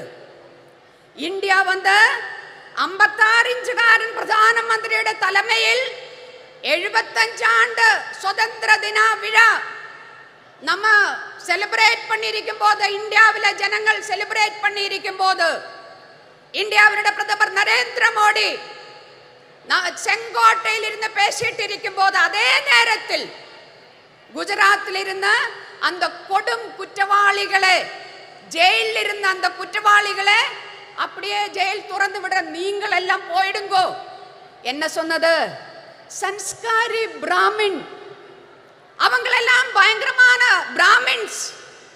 பிராமணை வந்து ஜெயிலில் வச்சா கொடும் பாவம், அதனால் அவங்களை விடுவிக்கிறேன் அப்படின்னு சொல்லி பில்கிஸ் பானுவினை அவளுடைய குடும்பத்தை அழிச்ச அந்த பெண்களை கற்பழிச்ச அந்த கொடும் குற்றவாளிகளை ஜெயில்னு ஃப்ரீயா விடுறது. அது என்ன அர்த்தம்? அதுக்கு அர்த்தம், அதனுடைய அர்த்தம் என்ன சொன்னா, இந்தியாவில் இருக்கிற அத்தனை சட்டங்களும் பெண்களுக்கான பெண்களுடைய உரிமைக்கான அத்தனை சட்டங்களும் அதுக்கு எந்த அர்த்தமும் இல்லாத போகிறது. 2014 இருந்து ഞാൻ முடிக்கிறேன். 2014 இருந்து ഇന്ന് വരേക്കും RSSനാൽ നയിക്കപ്പെടുന്ന ഫാസിസ அரசாங்கம், மத்திய அரசாங்கம், ஒன்றிய அரசாங்கம் அது வந்து பெண்களை ஏமாற்றித்தான் இன்னைக்கு ஆட்சியில் அமர்ந்திருக்கிறது. என்ன சொன்னான்னு எனக்கு முன்னாடி இங்க பேசியது பேட்டி பச்சாவோ பேட்டி படாவோ அதெல்லாம் நான் சொல்றதில்ல. இப்ப என்ன கடைசியில வந்து பெண்களுக்கு இடஒதுக்கீடு சட்டம் பாஸ் பண்ணி இருக்கிறது. இந்த பேப்பர்ல சக்கரை எழுதி வைக்கிறது, சக்கரை. அப்புறம் கட்டன் சாயை எடுத்து நான் குடிக்கிறது. அந்த கட்டன் சாயில விலைவாசினால சக்கரை கிடையாது. இன்னைக்கு சென்டர் அங்க இருந்த சக்கரை கொடுக்கறது கிடையாது. இங்க தமிழ்நாட்டில் சக்கரை கொடுக்கறதா என்னன்னு தெரியல எனக்கு. ஆனா இந்த கட்டன் சாய் இப்படி பார்த்து, அல்ல சாரி, இந்த பேப்பர்ல சக்கரான்னு எழுதி இருக்கிறது இப்படி ஒரு முறை பார்த்து கட்டன் சாயா குடிச்சா மதுரிக்குமா, இனிப்பாயிருக்குமா? அதே மாதிரிதான் ஏட்டிலே புக்கிலே பசு புல்லு தின்ன மாட்டே. மகளிருக்கு இடஒதுக்கீடு சட்டம்னு சொல்லி பாஸ் பண்ணிது தெய்வம் ஆறு? நரேந்திர மோடி. ஆனா இதை எப்ப அமல்படுத்துவே? ஏதாச்சும் சொல்லி இருக்கிறதா? இன்னைக்கு அமல்படுத்ததா? நாளைக்கு அமல்படுத்துறதா? 2024 அமல்படுத்துறதா? எதுவுமே சொல்லுறதில்ல. நரேந்திர மோடியோட வாழ்வில இது பார்க்க முடியுமா என்னன்னே சொல்லுறதில்ல. பெண்களை ஏமாற்றி ஆட்சியில் அமர்ந்திருக்கிற நரேந்திர மோடி அரசாங்கத்தை ஒழிச்சு கட்டுறதுக்காக கலைஞரில் இருந்த இந்த நாட்டில் பெண்களுக்கான யார் என்ன உரிமைகள் வாங்கி தந்ததோ அத்தனை உரிமைகளையும் காப்பாற்றுவதற்காக இந்தியாவினுடைய அரசியல் சாசன சட்டத்தை, இந்தியாவினுடைய ஜனநாயகத்தை, இந்தியாவினுடைய மத சார்பன்மையை காப்பாற்றுவதற்காக நாம் எல்லோரும் இப்படி எந்த ஜாதி எந்த மதம் என்று தெரியாம அது பார்க்காம நம்ம எல்லோரும் இப்படி அமர்ந்திருக்கிறது. அந்த மாதிரி நாளைக்கும் நமக்கு எல்லோருக்கும் சேர்ந்து அமர்ந்திருக்கிறதுக்காக, இந்தியை காப்பாற்றுவதற்காக, நம்மளை நாமே காப்பாற்றுவதற்காக இந்த மாநாடு நரேந்திர மோடி ஆட்சியினுடைய முற்றுப்புள்ளி வைக்கிற மாநாடா மாற வேண்டதா இருக்குன்னு சொல்லி விடைபெறுகிறேன். நன்றி, வணக்கம். இன்குலாப் சிந்தாபாத். சிறப்புரையாற்றியமைக்கு நன்றி அம்மா. தேர்ந்த அரசியல்வாதியும் ஒப்பற்ற போராளியுமான தேசியவாத காங்கிரஸ் கட்சியின் செயல் தலைவர், நாடாளுமன்ற உறுப்பினர் திருமிகு சுப்ரியா சூலே அவர்களை சிறப்புரையாற்ற அன்புடன் அழைக்கிறோம்.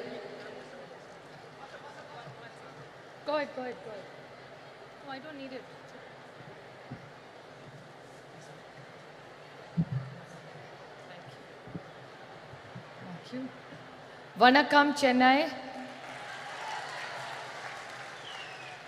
Women's Rights Conference. Talapati, MK Stalin Anna, Durga Anni, Mehbooba Mufti ji, Priyanka Gandhi ji, Dimple Yadav ji, Subhashini Ali ji, Annie Raja ji, Leshi Singh ji, Rakhi Bidlan, Sushmita Dev, Anubi Sadagiri Kanimoli, Helen Davidson, Namakkal Rani, all the honorable MPs, ministers, media, DMK leaders and policy makers. I thank the DMK for hosting this most wonderful event today here.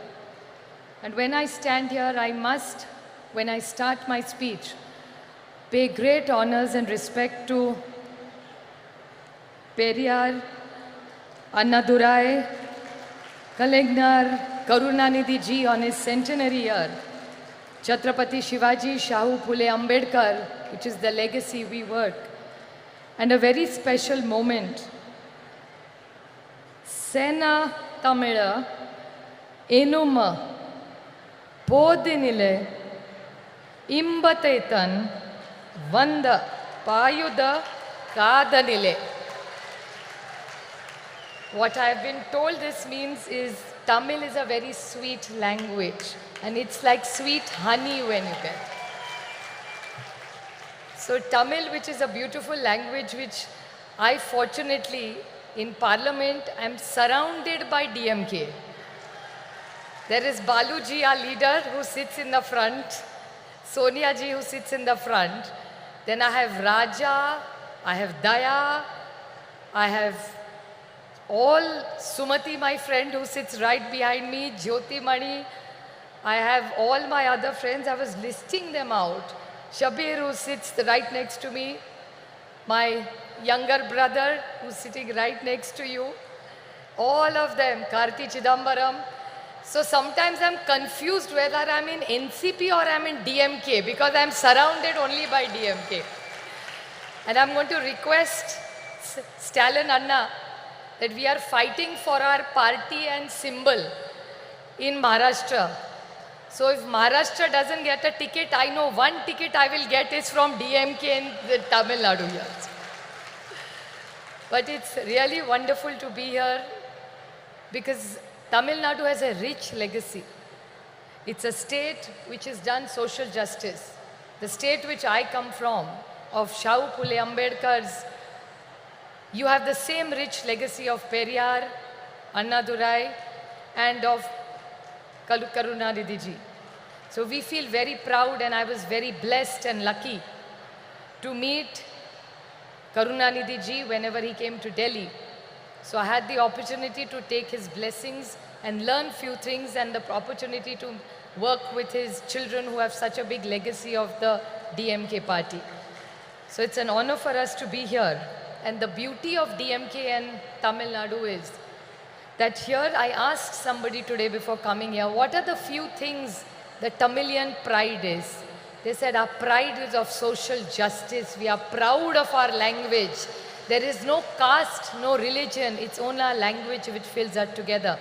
And I would like to tell Talapati Stalin Anna one thing.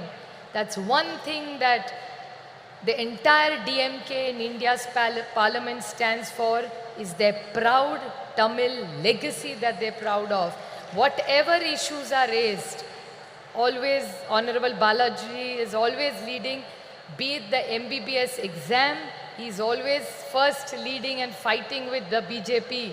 He's always fighting, no forcing Hindi on us.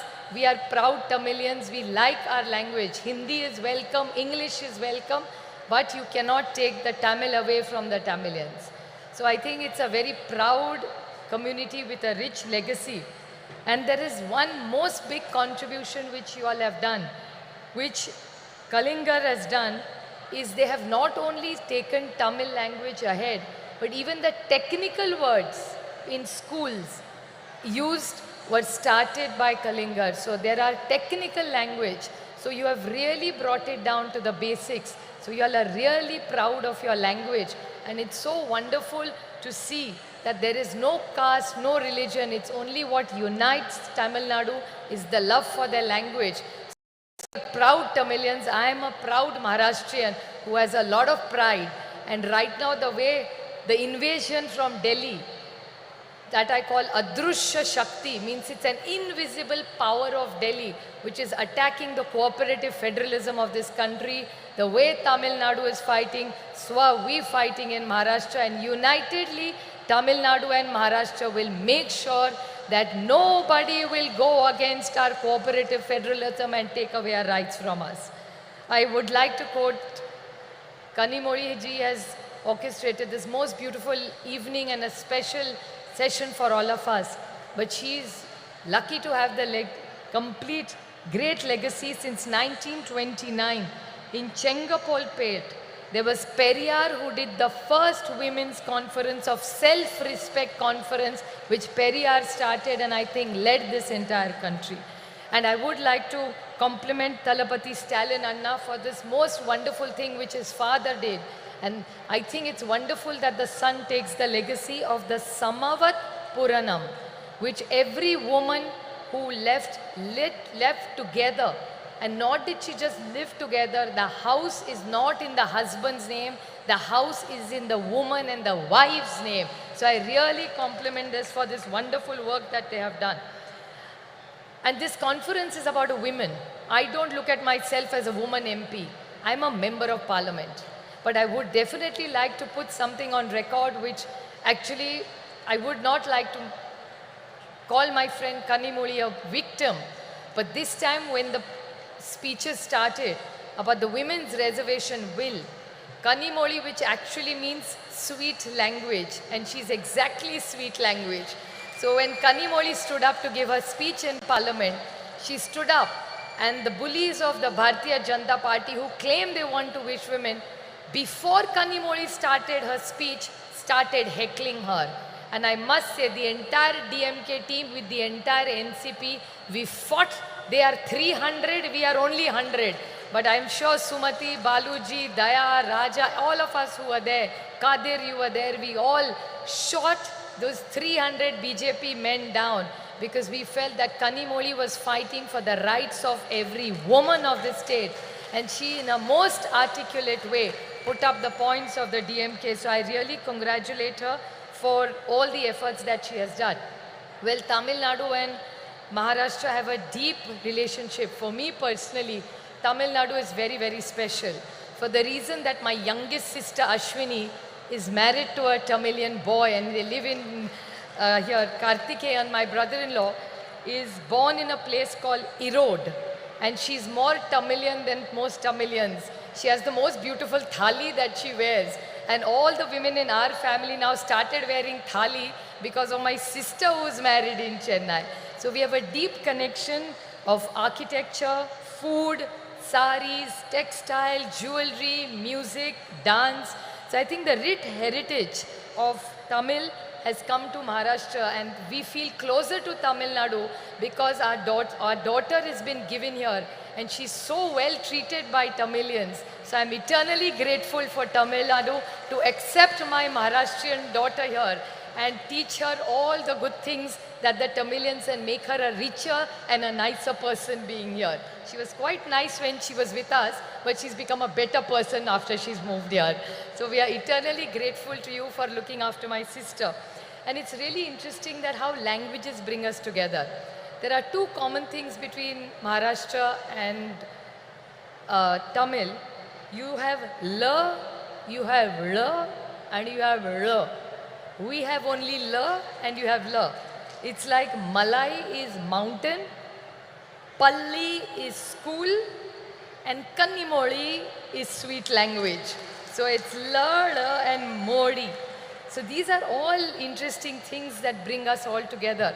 And we all who are on the dais today are committed to giving every woman her dignity, and that's why we are all here from various parts of the nation. We all work together, and the India project that has been started, we are committed to giving a fair and a just leadership and governance which India deserves.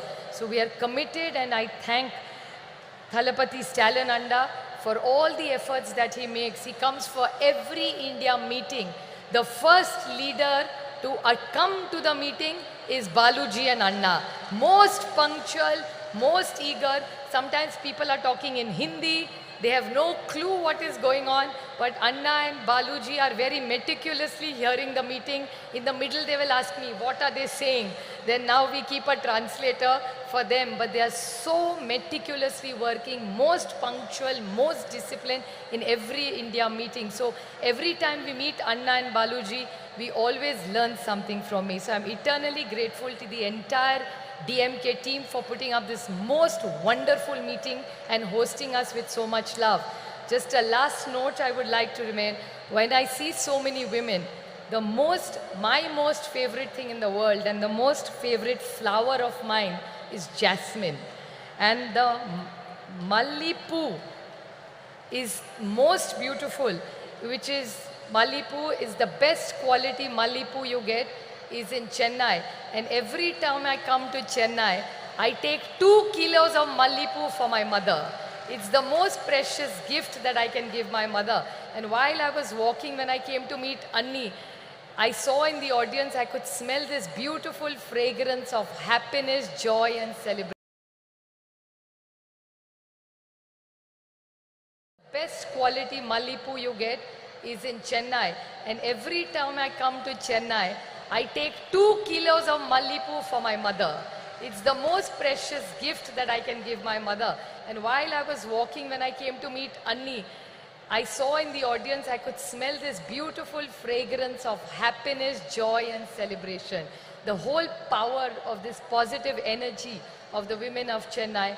I'm eternally grateful for us to be here together, to celebrate life, to celebrate freedom, to celebrate joy, to bring it, because I think women have a huge power behind, and it's not about genders. I think the great teamwork that we have done, and like Kanimoli always says in Parliament, don't put us on a pedestal and glorify us as women. We are gender equal, we are as equal as the men. We don't want glorification. We only want equal rights, which we have deserved. And I think with the legacy of Periyar, Anna and Kalingar, I think Tamil Nadu leads the way to all of us for a better India. Thank you very much.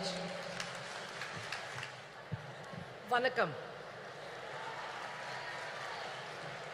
Honorable Chief Minister Stalin Anna and my dear younger sister Kanimori, all the women leaders of India who are on the stage, Mehbooba ji, a woman Chief Minister of Jammu and Kashmir, we should really pay our respects to her, Priyanka ji, Supriya Sule ji, Dimple Yadav, Annie Raja, Leshi Singh, very, very outspoken Rakhi ji, Sushmita Dev ji, Sayogi Sahodadal, all my Annas and all my Akkas, Neriya Akka, Neriya Anna. I am very proud to be here today on a very, very important occasion. Of course, today we are here to remember Kalanyar M. Karunanidhi. But today is a very important day in the history of our country. 14th October is the day that Dr. Baba Saheb Ambedkar, to escape the tyranny of the caste system and Manusmriti, converted to Buddhism. Today is the day of his conversion. So I think that it's a very appropriate occasion for this meeting. Today we are honoring the life and struggles of Sri Karunanidhi, who was a crusader for social and cultural change before he even entered the arena of electoral politics. And even before independence, Tamil Nadu was home to the self-respect movement, to the Justice Party, which in those days challenged the unjust Varnashram Dharma system based on Manusmriti. And Periyar, of course, the great Periyar, was the leader of that movement. But while he spoke about social justice, Periyar never forgot to speak about women. He talked about the slavery of women, and he demanded that women should get equality, not only in property, but also inside the home and inside society also. And that was the struggle started in Tamil Nadu. Periyar was a leader of that struggle, and I'm very proud to say that Comrade Ramurthy, Comrade P. Ramurthy was also one of the leaders of that struggle. That is the struggle from which Karunanidhi ji emerged. He was a writer, he was a poet, he was a script writer, he was a great journalist, he was a great orator. And after 1965, when the big anti-Hindi agitation took place in Chennai, and I was a witness to that because I was a student in Chennai, and I'm happy to tell you, I was the only Hindi-speaking person who was also supporting that movement in Tamil Nadu. And it was that movement which changed the politics of Tamil Nadu, and the DMK, people like the Karunanidhi ji, they won not only the hearts and minds of the Tamil people, but also their votes.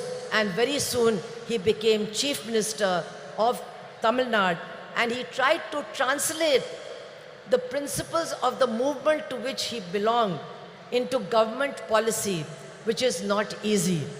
He ensured equal property rights for women. He gave women in Tamil Nadu access to education, to jobs, and also to nutrition. Women are the most hungry people in our country, and hungry people cannot function.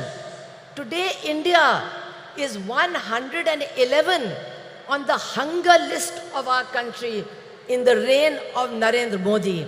But governments like Tamil Nadu, left government of Kerala have done a great service by trying to ensure that not a single woman and not a single child goes to sleep hungry. Their nutritional needs are taken care of. This is a great achievement. I would like to say that Karunanidhi ji, apart from the policies of his government, was always committed to social justice. He promoted self-respect marriages. He promoted rationalism, scientific thinking, and was constantly emphasizing that we must get rid of superstition and adopt scientific thinking. So many achievements are there. But I would like to say that we have to remember that social justice, gender justice, and economic justice are all intertwined with each other. One cannot be weakened if another one is promoted. All these battles have to be fought together, and only then will we be able to change our society. We have not yet succeeded in doing that. And today, actually, what we are witnessing is an onslaught by the Manuvadi forces against the struggle for progress, the struggle for justice, and the struggle for equality. We must understand who these people are who are ruling the country. Their mentors are the RSS, who in 1949 declared, we do not accept this constitution of Dr. Baba Saheb Ambedkar. The RSS declared that and said, we want to create a society based on Varnashram Dharma, based on Manusmriti. We will have a society based on that. And my dear sisters and brothers, for the last 9 years, that is what they have been doing. They have been trying to destroy the constitution, and they have been trying to replace it with Manuvadi laws and Manuvadi implementation of laws. And it is women who have suffered the most. It is women who are facing the worst kind of terror and oppression, especially in BJP-ruled states. What is happening there, I cannot even describe to you.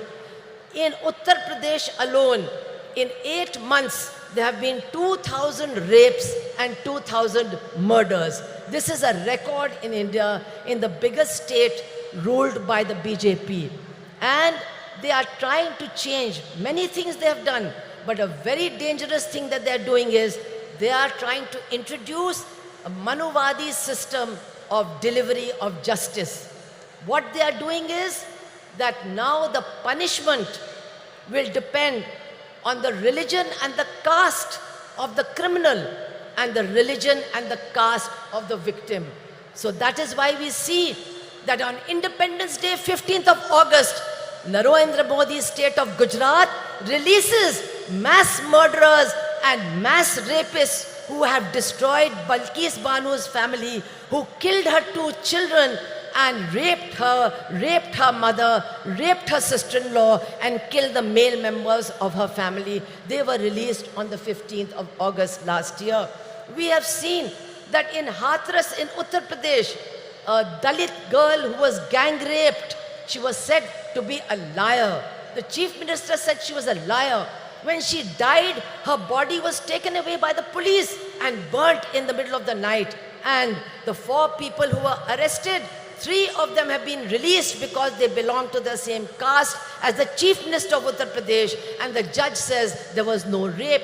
We are seeing that a wrestler, the chief of the wrestling federation, who has been accused by the Delhi police of being a continuous sexual offender, he is sitting in that new building of parliament, and the BJP party, the government is not ready to take any action against him in spite of the struggle of the women wrestlers. We are seeing that after what happened in Manipur, which we have never seen in our country, that women were handed over by the police to a mob. They were stripped, they were gang raped, and our Chief Minister of Manipur and the Prime Minister of India, who are running a double-engine government, they did not have one word to say about the women and their suffering. And now after 5 months, those women are still crying for justice. Nobody is there to listen to them. This is what is happening in our country as far as women are concerned. And now, to try and get the women's votes, what does the BJP do? They pass the Women's Reservation Bill. It is now an act.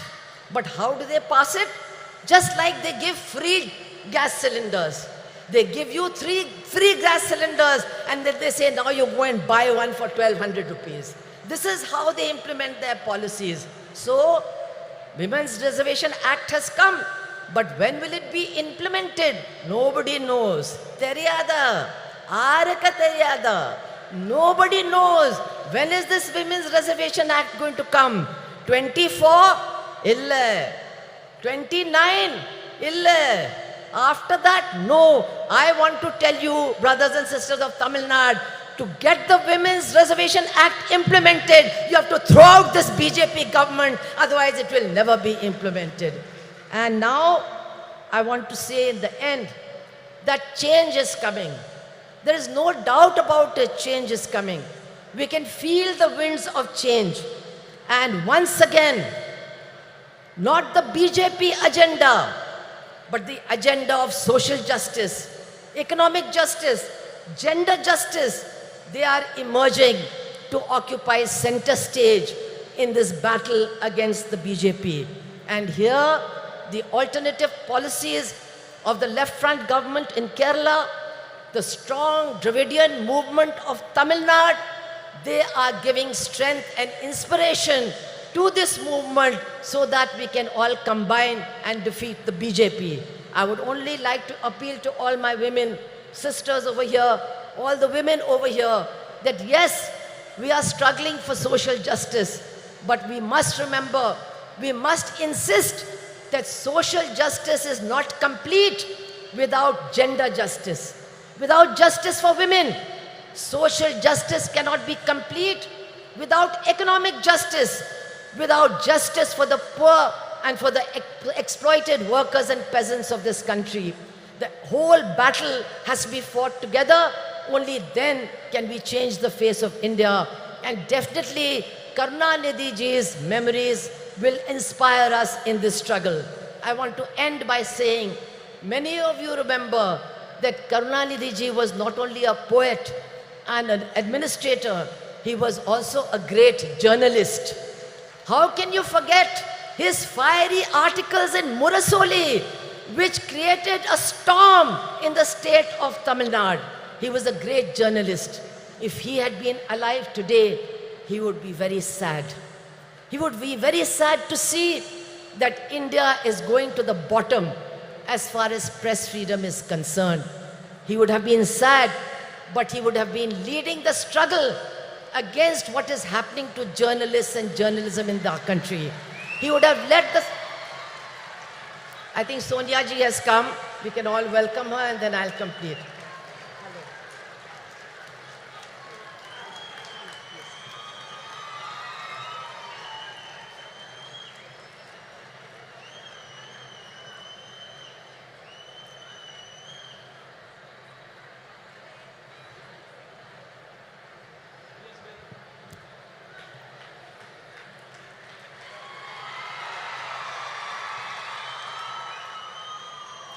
So as I said, I am going to conclude by remembering Karunanidhi ji as a journalist, his articles in Murasoli, and today he would have been very sad to see the lack of freedom of the press, to see the condition of the media, and to see the way in which media persons are being attacked.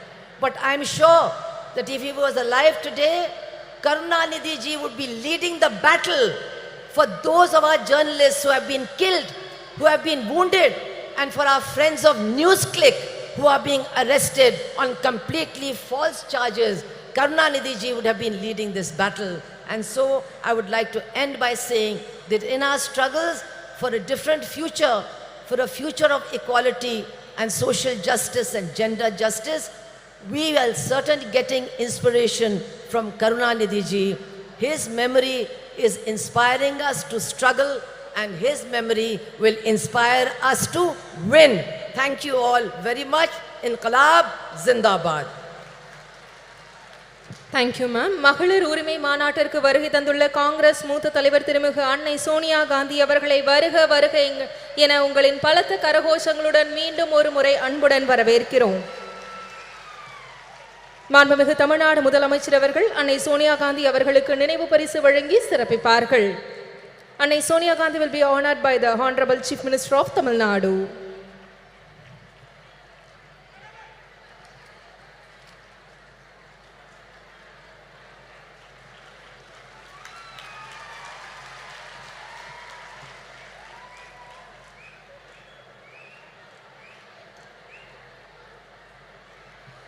திராவிட இயக்க பாதையில் விளிம்புநிலை மக்களுக்காக சமரசமின்றி பணியாற்றி வரும் திராவிட முன்னேற்ற கழகத்தின் துணை பொதுச் செயலாளர் நாடாளுமன்ற உறுப்பினர் திருமிகு கனிமொழி கருணாநிதி அவர்களை உரையாற்ற அன்புடன் அழைக்கிறோம்.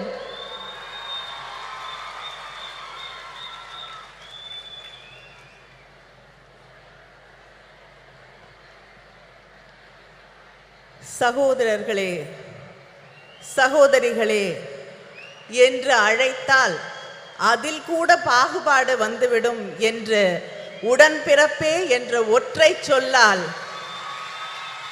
அந்த மந்திர சொல்லால் நம்மையெல்லாம் கட்டி போட்டு வைத்திருந்த தலைவர் கலைஞர் அவர்களுடைய நூற்றாண்டிலே தேசிய அளவிலான மகளிர் உரிமை மாநாட்டை நடத்தும் வாய்ப்பினை எனக்கும் மகளிர் அணி அவர்களுக்கும் அளித்து அது வெற்றி பெறுவதற்கு முழு முதல் காரணமாக இருக்கக்கூடிய நம்முடைய முதலமைச்சர் கழகத்தின் தலைவர் அண்ணன் தளபதி அவர்களே,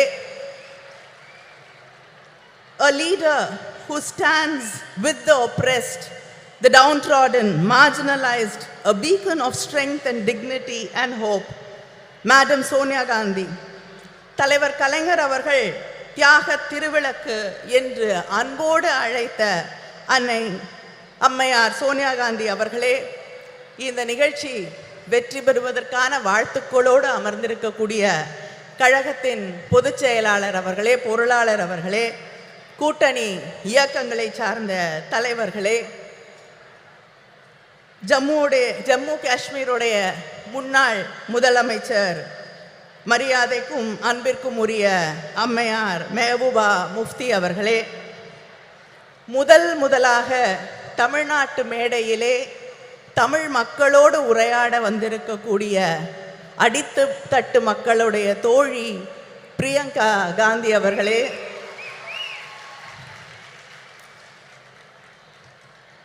my friend and my sister, நாடாளுமன்றத்திலே எல்லோருடைய மரியாதையும் அன்பையும் பெற்றிருக்கக்கூடிய போராளி சுப்ரியா சூலே அவர்களே, சமூக மாற்றம், பொருளாதார நீதி இவற்றுக்காக தன் வாழ்நாளெல்லாம் சுழன்று பணியாற்றக்கூடிய தோழியர் சுபாஷினி அலி அவர்களே, தோழியர் ஆனி ராஜா அவர்களே, சமூக நீதிக்காக தன் வாழ்நாளெல்லாம் பாடுபட்ட முலாயம் சிங் அவர்களுடைய குடும்பத்தைச் சேர்ந்த டிம்பிள் யாதவ் அவர்களே, சாதிவாரி கணக்கெடுப்பில் புரட்சி செய்திருக்கக்கூடிய முதலமைச்சர் நிதிஷ்குமார் அவர்களின் கட்சியின் அமைச்சர் லேஷி சிங் அவர்களே, டெல்லி சட்டமன்றத்தின் துணை சபாநாயகர் ராக்கி பிட்லன் அவர்களே, திரிணாமுல் காங்கிரஸிலிருந்து வந்து ஆணித்தரமாக அழுத்தமாக உரையாற்றி அமர்ந்திருக்கக்கூடிய சுஷ்மிதா தேவ் அவர்களே, மகளிர் அணியுடைய செயலாளர் ஹெலன் டேவிட்சன் அவர்களே, தொண்டரணியின் செயலாளர் நாமக்கல் ராணி அவர்களே, இந்த நிகழ்ச்சியிலே கலந்து கொண்டிருக்கக்கூடிய அமைச்சர் பெருமக்களே, மாவட்ட கழகத்தின் செயலாளர்களே, இந்த கூட்டம் இவ்வளவு வெற்றிகரமாக நடைபெறுவதற்கு அத்தனை உதவிகளையும் செய்து இந்த கூட்ட ஏற்பாடுகளை எல்லாம் முன்னின்று நடத்தி தந்திருக்கக்கூடிய அமைச்சர் மா சுப்பிரமணியம் அவர்களே, அமைச்சர் தாமு அன்பரசன் அவர்களே, இந்த நிகழ்ச்சியிலே லேட்டாக வந்தாலும் லேட்டஸ்டாக வந்து கலந்து கொண்டிருக்கக்கூடிய இளைஞரணியின் செயலாளர் உதயநிதி அவர்களே, அவர் உள்ளிட்ட அணி செயலாளர்களே, நாடாளுமன்ற உறுப்பினர்களே, சட்டமன்ற உறுப்பினர்களே,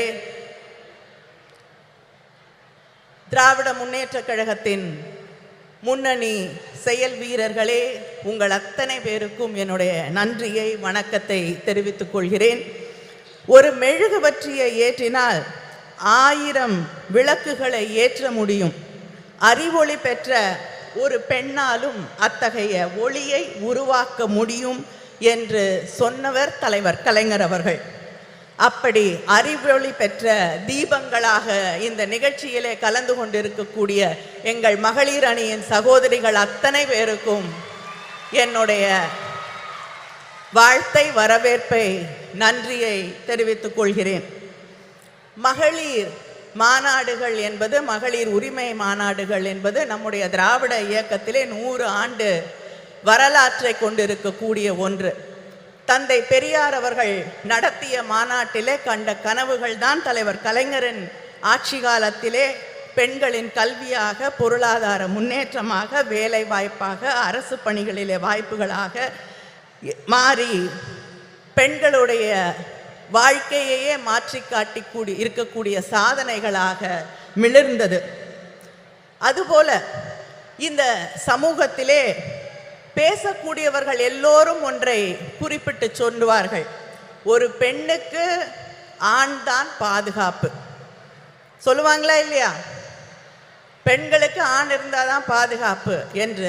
ஆனால் இந்தியாவிலே முதல் முறையாக காவல்துறையிலே பெண்களுக்கு வாய்ப்பளித்து ஆணுக்கும் பெண்ணால் பாதுகாப்பு அளிக்க முடியும் என்பதை நிரூபித்து காட்டிய தலைவர் நம்முடைய தலைவர் கலைஞர் அவர்கள். நம்முடைய தலைவர் கலைஞர் அவர்களின் ஆட்சியின் நீட்சியாக இன்று நம்முடைய அண்ணன் தளபதி அவர்களுடைய அரசு தொடர்ந்து பெண்களுக்கான வாய்ப்புகளை, பெண்களை பேணி காக்கக்கூடிய ஒரு ஆட்சியாக இன்று மிளிர்ந்து கொண்டிருக்கிறது. ஆட்சி பொறுப்பேற்று கொண்ட அதே நாளிலே பெண்களுக்கான இலவச பயணம், பேருந்து பயணத்தை விடியல் பயணமாக அறிவித்து யாரும் பெண் வீட்டை விட்டு வெளியில போகக்கூடாதுன்னு சொல்ல முடியாத ஒரு நிலையை உருவாக்கி காட்டியவர் நம்முடைய முதலமைச்சர் அவர்கள். அதே போல கல்விக்காக பெண் படிக்க வேண்டும் என்ற ஒரு கனவோடு இருக்கக்கூடிய பெண்ணின் கனவை எதுவுமே சிதைத்து விடக்கூடாது என்பதற்காக நீ எவ்வளவு படித்தாலும் உன்னோடு ஒரு அண்ணனாக தந்தையாக நான் நிற்கிறேன் என்று அவள் படித்து முடிக்கும் வரை 1000 ரூபாய் வழங்கக்கூடிய ஆட்சி திராவிட முன்னேற்ற கழக ஆட்சி, நம்முடைய அண்ணன் தளபதி அவர்களுடைய ஆட்சி. அதே போல வீட்டிலே இருக்கக்கூடிய சகோதரிகளை பற்றி யாராவது கேட்டா வீட்டில் என்ன பண்ணுறாங்கன்னு கேட்டால் சொல்லுவாங்க சும்மா இருக்காங்கன்னு. யாராவது சும்மா இருக்கீங்களா? இல்லை. எல்லாரும் எழுந்துக்கிறதுக்கு முன்னாடி எழுந்து அந்த வேலையெல்லாம் நான் சொல்லி முடித்தேன்னா 10 நிமிஷம் ஆயிரும். பெருக்கி சமைச்சு துணி துவைச்சு என்று ஓடிக்கொண்டே இருந்து எல்லோரும் தூங்கிய பிறகு உறங்க செல்லக்கூடிய உழைப்பின் சிகரங்களாக இருக்கக்கூடிய உங்களுக்காக உங்கள் உழைப்பை நான் மதிக்கிறேன், நான் ஏற்றுக்கொள்கிறேன், கொண்டாடுகிறேன் என்று சொல்லக்கூடிய வகையிலே கலைஞர் உரிமை தொகை உதவித்தொகை இல்லை என்று சொல்லி உரிமை தொகை என்று சொன்னவர் நம்முடைய முதலமைச்சர் அண்ணன் தளபதி அவர்கள். இதுதான் திராவிட மாடல் ஆட்சி. இந்த ஆட்சியிலே தான் இங்கே வந்திருக்கக்கூடிய சகோதரிகளிலே தமிழ்நாட்டிலே 11 பெண் மேயர்கள் இருக்கிறார்கள். இங்கே இருக்காங்க 11 பெண் மேயர்கள் இருக்கக்கூடிய மாநிலம் தமிழ்நாடு. இப்படிப்பட்ட வாய்ப்புகளை எல்லாம் உருவாக்கி தந்து கொண்டிருக்கக்கூடியவர்கள் நாம். ஆனால் ஒன்றிய அரசாங்கத்திலே நம்முடைய பிரதமர் இருக்கிறார். நாரி சக்தி, பெண் சக்தி என்று சொல்லி பெருமையாக பேசுவார். அவருடைய உரையாடல்கள் எல்லாம் பெண் சக்தியை, நாரி சக்தியை நாங்கள் கொண்டாடுகிறோம் என்று பொய் புரட்டுகளை எல்லாம் சொல்லிக் கொண்டிருப்பார்கள். இங்கே பேசியவர்கள் எல்லாம் குறிப்பிட்டு சொன்னது போல ஒரு மகளிருக்கான மசோதாவை கொண்டு வந்தார்கள். யூபிஏ ஆட்சியிலே 2010 அம்மையார் சோனியா காந்தி அவர்கள் வலியுறுத்தலிலே நம்முடைய ஆதரவோடு மகளிர் மசோதா நிறைவேற்றப்பட்டது ராஜ்யசபாவில். அதுக்கு எந்த கண்டிஷனும் கிடையாது. இதெல்லாம் இருந்தாதான் அதை நடைமுறைக்கு கொண்டு வருவோம் என்ற நிலை இல்லை. ஆனால் பிஜேபி மார்த்தட்டி கொள்கிறார்களே, நாங்கள் மகளிர் மசோதாவை கொண்டு வந்து விட்டோம் என்று. அந்த மகளிர் மசோதா இப்ப இல்லை, 10 ஆண்டுகள், 20 ஆண்டுகள், 50 ஆண்டுகள் ஆனால் கூட அந்த மகளிர் மசோதா நடைமுறைக்கு வர முடியாத ஒரு மசோதாவை அவர்கள் கொண்டு வந்து தேர்தலுக்காக பெண்களை ஏமாற்ற துடித்து கொண்டிருக்கிறார்கள். இந்த ஆட்சியில, ஒன்றியத்திலே இருக்கக்கூடிய பிஜேபி ஆட்சியிலே எந்த பெண்ணுக்காவது பாதுகாப்பு இருக்கிறதா என்று நீங்கள் சிந்தித்து பார்க்க வேண்டும். மணிப்பூர் பற்றி எரிந்து கொண்டிருக்கிறது. 50,000 பேருக்கு மேல் தன் வீடுகளை விட்டு நூற்றுக்கணக்கான முகாம்களிலே வாழ்ந்து கொண்டிருக்கிறார்கள். நானும் சுஷ்மிதா தேவ் அவர்களும் அந்த முகாம்களை சென்று பார்த்த பொழுது அங்கே பெரும்பாலும் பெண்களும் குழந்தைகளும் வாழ முடியாத நிலையிலே சொல்லுனா துயரோடு வாழ்ந்து கொண்டிருக்கிறார்கள். அவர்கள் இன்று வரை மாதக்கணக்கிற்கு பிறகும் இன்றும் வீட்டிற்கு போக முடியாத நிலை. இதே பிஜேபி குஜராத்திலே செய்த அட்டூழியங்களை, அநியாயங்களை, பெண்கள் எந்த அளவிற்கு பாதிக்கப்பட்டார்கள் என்பதை நாம் இன்று வரை மறந்து விட முடியாது. மத கலவரங்கள், காழ்ப்புணர்வு அரசியல், வெறுப்பு அரசியல் என்று வரும் பொழுது மிகப்பெரிய அளவிலே பாதிக்கப்படுவது பெண்கள் தான் என்பதை இங்கே இருக்கக்கூடிய சகோதரிகள் உணர்ந்து கொள்ள வேண்டும். மணிப்பூரிலே இந்த நிலை. இந்த நாட்டின் முதல் குடிமகள் என்று சொல்லக்கூடிய குடியரசுத் தலைவர், அவங்க இல்லாம அவங்களை அழைக்க கூடாது என்ற அந்த நிலைப்பாட்டோடு பெண், ஒடுக்கப்பட்ட சமூகத்தை சேர்ந்த ஒரு பெண் என்ற ஒரே காரணத்திற்காக அந்த அம்மையார் கோயிலுக்குள்ள போக முடியாது, பாராளுமன்றத்திற்கு வர முடியாது என்று அவமானப்படுத்தப்படக்கூடிய ஒரு நிலை இந்த நாட்டினே முதல் குடிமகளுக்கு நடந்து கொண்டிருக்கிறது என்பதை நாம் மறந்துவிட முடியாது. அதே போல பக்கத்திலே பாண்டிச்சேரியில பிஜேபி கூட்டணியிலே இருக்கக்கூடிய ஒரு அரசாங்கத்திலே ஒரு அமைச்சர், பெண் அமைச்சர் ராஜினாமா கடிதம் கொடுக்க வேண்டிய நிலைக்கு தள்ளப்பட்டிருக்கிறார். அந்த ராஜினாமா கடிதத்திலே அவர் குறிப்பிட்டு சொல்லுகிறார், நான் ஒரு பெண், ஒரு தலித் என்பதால் இன்று இந்த நிலைக்கு ஆளாக்கப்பட்டிருக்கிறேன், ராஜினாமா செய்ய வற்புறுத்தப்பட்டிருக்கிறேன், எனக்கு வேறு வழி இல்லை என்று ஒரு அமைச்சர் சொல்லக்கூடிய நிலை. அதே போல டெல்லியிலே விளையாட்டு வீராங்கனைகள் தங்களுடைய நியாயத்திற்காக மாதக்கணக்கிலே போராடினார்கள். இந்த ஆட்சியிலே அவர்களுக்கு நியாயம் கிடைத்ததா? இல்லை. இப்படி யாருக்குமே அது குடியரசுத் தலைவராக இருக்கட்டும், வீராங்கனைகளாக இருக்கட்டும், அமைச்சர்களாக இருக்கட்டும், சாதாரண சாமானிய வீட்டு பெண்களாக இருக்கட்டும், யாருக்குமே பாதுகாப்பில்லை, நியாயம் இல்லை என்று இருக்கக்கூடிய ஒரு நிலையைத்தான் மத்தியிலே ஒன்றியத்திலே இருக்கக்கூடிய பிஜேபி ஆட்சி உருவாக்கி தந்திருக்கிறது. இந்த நிலை இந்த நாட்டிலே நீடிக்க வேண்டுமா? நீடித்தால் பெண்களுக்கு பாதுகாப்பு இருக்கிறதா என்பதை நீங்கள் சிந்தித்து பார்க்க வேண்டும். வேலை வாய்ப்பு நம்முடைய ஆட்சி தமிழ்நாட்டில் இன்னைக்கு இந்தியாவிலே அதிகமாக பெண்கள் வேலைக்கு போகக்கூடிய பெண்கள் இருக்கக்கூடிய 43% பெண்கள் வேலைக்கு போகக்கூடிய வாய்ப்பை பெற்றிருக்கக்கூடிய மாநிலமாக நாம் பெருமையாக பேசக்கூடிய நிலை இருக்கிறது. ஆனால் இந்த நாட்டிலே பிஜேபி ஆட்சியில முதல்ல 2016-17 15% பெண்கள் வேலைக்கு போகக்கூடிய வாய்ப்பு இருந்தது. ஆனால் இன்று அது 8% இந்த பிஜேபி ஆட்சியிலே அது குறைந்திருக்கிறது. கல்வி இல்லை, எதிர்காலம் இல்லை, பாதுகாப்பு இல்லை என்ற நிலையைத்தான் இவர்கள் இந்த நாட்டிலே இருக்கக்கூடிய பெண்களுக்காக உருவாக்கி தந்திருக்கிறார்கள் என்பதை நாம் புரிந்து கொள்ள வேண்டும். சரிசமமாக தேர்தல் களத்திலே வாக்களிக்க கூடியவர்களாக பெண்கள் இருக்கிறார்கள். 50% வாக்குகள் பெண்களிடமிருந்து வருகிறது. ஆனா அங்க இருக்கக்கூடிய பாலிசி டிசிஷன் எதிலும் பெண்களுடைய கருத்துக்கள் கேட்கப்படுவதில்லை. பெண்களுக்கு இடம் இல்லை, பெண்கள் ஒதுக்கப்படுகிறார்கள் என்ற அந்த நிலைதான் நீடித்து கொண்டிருக்கிறது. நாங்கள் யாசகம் கேட்கவில்லை, எங்கள் உரிமைகளுக்காக போராடுகிறோம் என்று இந்த நாட்டிலே இருக்கக்கூடிய பெண்கள் நிமிர்ந்து நின்று போராட வேண்டிய அந்த கட்டத்திலே நாம் நின்று கொண்டிருக்கிறோம் என்பதை மறந்துவிடக் கூடாது. Politics should be determined, defined and decided with opinions, concerns and aspirations of women. Without that, there should be no politics, no policy making and no governance without listening to what we want to say. Let us come together, let us rewrite history and make sure there is justice. Justice just not for the women of this country, but justice for everybody, every human being in this country. Thank you.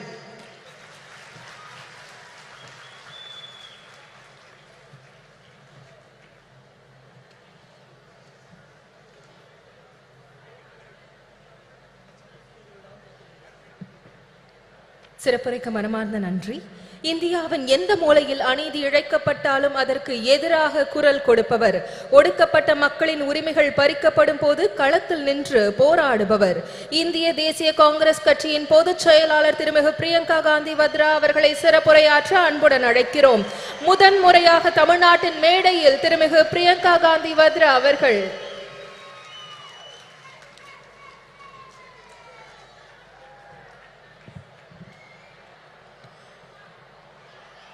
Thiru M.K. Stalin ji, Srimati Sonia Gandhi ji, Tirumati Kanimodi Karunanidhi ji, Srimati Mehbooba Mufti ji, Srimati Subhasini Ali ji, Srimati Supriya Sule ji, Srimati Lacey Singh ji, Srimati Annie Raja ji, Srimati Rakhi Bidlan ji, Srimati Dimple Yadav ji, Sushmita Dev ji. It is an honor for me to be here today to commemorate the 100th birthday of Thiru K. Karunanidhi and share the stage on this special meeting for women with all of you. 32 years ago, on the darkest night of my life, I first set foot on this land of Tamil Nadu. I was here to collect my father's shattered body. I was 19 years old and my mother was just a few years younger than I am today. As the door of the plane opened, the night grabbed us and drew us in. But I was not afraid of it because the worst thing I could have imagined had already happened. A few hours earlier, my father had been killed. I had walked towards my mother that night, knowing that the words I was to speak would break her heart. Yet I spoke them, and I watched as the light of happiness was extinguished from her eyes forever. We walked down the stairs of the plane onto the tarmac of Minambakam Airport Terminal, shocked and alone. Then suddenly, as if sent by the embarrassed gods who had failed us, a crowd of women dressed in blue saris surrounded us. They were ladies who worked at the airport. They held my mother in their arms and cried inconsolably with her as if they were all my mothers, as if they too had lost their beloved. In those shared tears, a bond formed between me, between my heart and the women of Tamil Nadu that I can neither explain nor ever erase. Ningal Daniyen Thai, Ningal Daniyen Sahodari, Inge Uguludan, இருப்பதை நான் பெருமையாக கருதுகிறேன். இன்று நான் நம் அன்னை வரை பற்றி பேசப் போகிறேன். இந்திய நாட்டின் பெண்களை பற்றி பேசப் போகிறேன். I am here to remind you that we are the strength of this proud and beautiful nation which is our motherland. My sisters, no matter how rich we are or how poor we are, no matter whether we live in big cities, small towns or villages, no matter how well educated we are or how much lack of opportunity we have faced, we are the bedrock upon which our families and our societies are built brick by brick. We are the ones that carry the weight of our society on our shoulders. We do this with grace and courage. We do it with tenacity and strength of will, and our capacity to absorb pain and suffering is immense. We are proud of these qualities which have been passed on in our bones through generations and generations of oppression. But my sisters, I am here to remind you that we are more than this. We are greater than our ability to bear suffering. We are the ones that nurture and hold, that give to our children and to all those around us unfailingly. We are the ones who teach courage, the ones who teach love. It is us who understand forgiveness and us who know how to fight fearlessly in the face of adversity. We are the workforce powering our nation forward, and we are the millions of young women aspiring towards a better future. We know how to rise from the darkest night to claim a new dawn. We have a light within each one of us that is capable of shining brighter than the sun, but that light has never been allowed the freedom and joy to shine in its fullness. It was almost 100 years ago that Tandai Periyar asked, Penien, Adimayanal, why were women enslaved?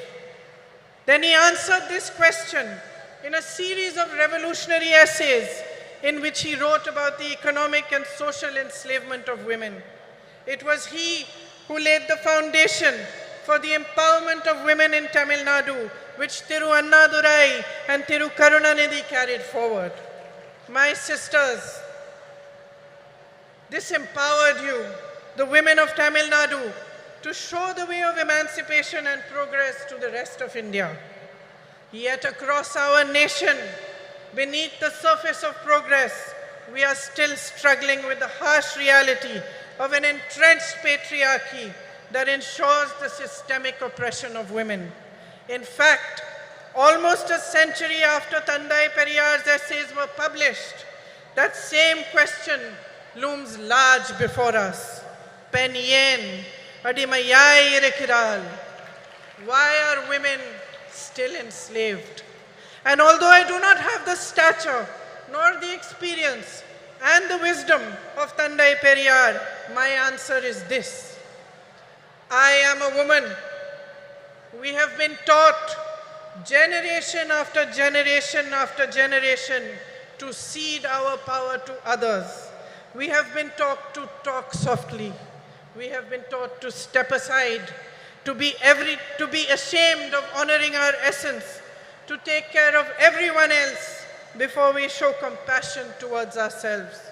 And unfortunately, my sisters, we have learned these lessons only too well. So well that we have continued to pass them down. We have learned to define ourselves through the eyes of the hierarchy that was instilled in us. And by doing so, we have allowed and enabled our own oppression. We ourselves have forgotten that the root of discrimination of any kind, whether it is based on color, creed, caste, or gender, is an inability to honor the truth that equality and personal dignity are neither a privilege nor a gift, but a natural endowment of life. Today, there is much talk about empowerment, as every political party begins to realize that women can become a formidable collective force that shapes our nation's future. But they still look towards us with greed. Greed for votes and the greed to capture our power and use it to keep us down. On your behalf today, my sisters, I demand more. I demand that we own our power. On your behalf, I demand the immediate implementation of the Women's Reservation Bill. We, the women of India, have no more time to waste. It is our right to be counted in the political process. I demand that our worth is valued and respected. As a political instrument for our own empowerment, I demand that we put an end to the glorification of our tolerance for injustices which are committed against us day after day after day. I demand the rejection of any system, societal, religious, or political, which thrives on our oppression and forces us to collude with it. Every woman holds the right to express and embody her own power, and she should be free to exercise it. You are the essence of humanity. Each one of you, standing exactly where you are today, have the power to change your lives, but only if you deeply understand the unbridled potential of your sisterhood. Only if you see in each other the great value of coming together, of helping and holding each other and rising in solidarity with one another. My sisters, nothing can hold back the power of women when we stand as one. We are half the population of this country, half, no less. It is for us to set the barriers of caste, religion, state, language, and society aside. It is for us to recognize ourselves first and foremost as sisters who can unify into an unstoppable momentum for change. Today, as we stand here to commemorate Thiru Karunanidhi ji, a leader who understood the power of women, let us awaken to a new dawn. Let us create our own destiny. Thank you. Jai Hind.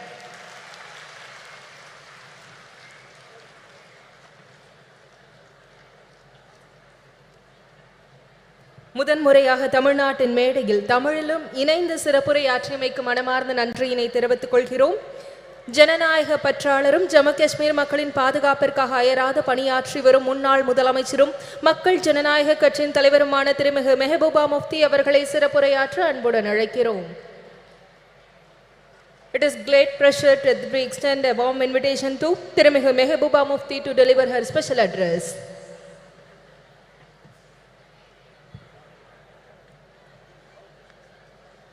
Respected Sonia Gandhi ji, Talapati M.K. Stalin, Honorable Chief Minister of Tamil Nadu, Kanamozi Karunanidhi ji, Priyanka Gandhi ji, Supriya Sule ji, Dimple Yadav ji, Subhasini Ali ji, Annie Raja ji, Miss Lesh Singh ji, Miss Rakhi Bidlan ji, and Miss Sushmita Dev ji, and all my brothers and sisters. I don't know whether I should call Akka and Anna. Is that right? This is for the first time I am making a speech by reading a script, because since I don't know Tamil, you don't know Urdu, so I'll try to be do my best. It's an honor for me to attend the 100th birth anniversary of Kalaignar Karunanidhi ji and to speak on a subject that is incredibly close to my heart, not just because I am a woman, but because I have gone through all that a woman has to endure during the life since the time she is born. Most people assume that women from privileged backgrounds like me have it easy, but that's not the case. Every woman, regardless of her religion, social status, caste, creed and color, undergoes tremendous challenges, sometimes simply to survive, let alone thrive, and I am sure the galaxy of women here will vouch for that.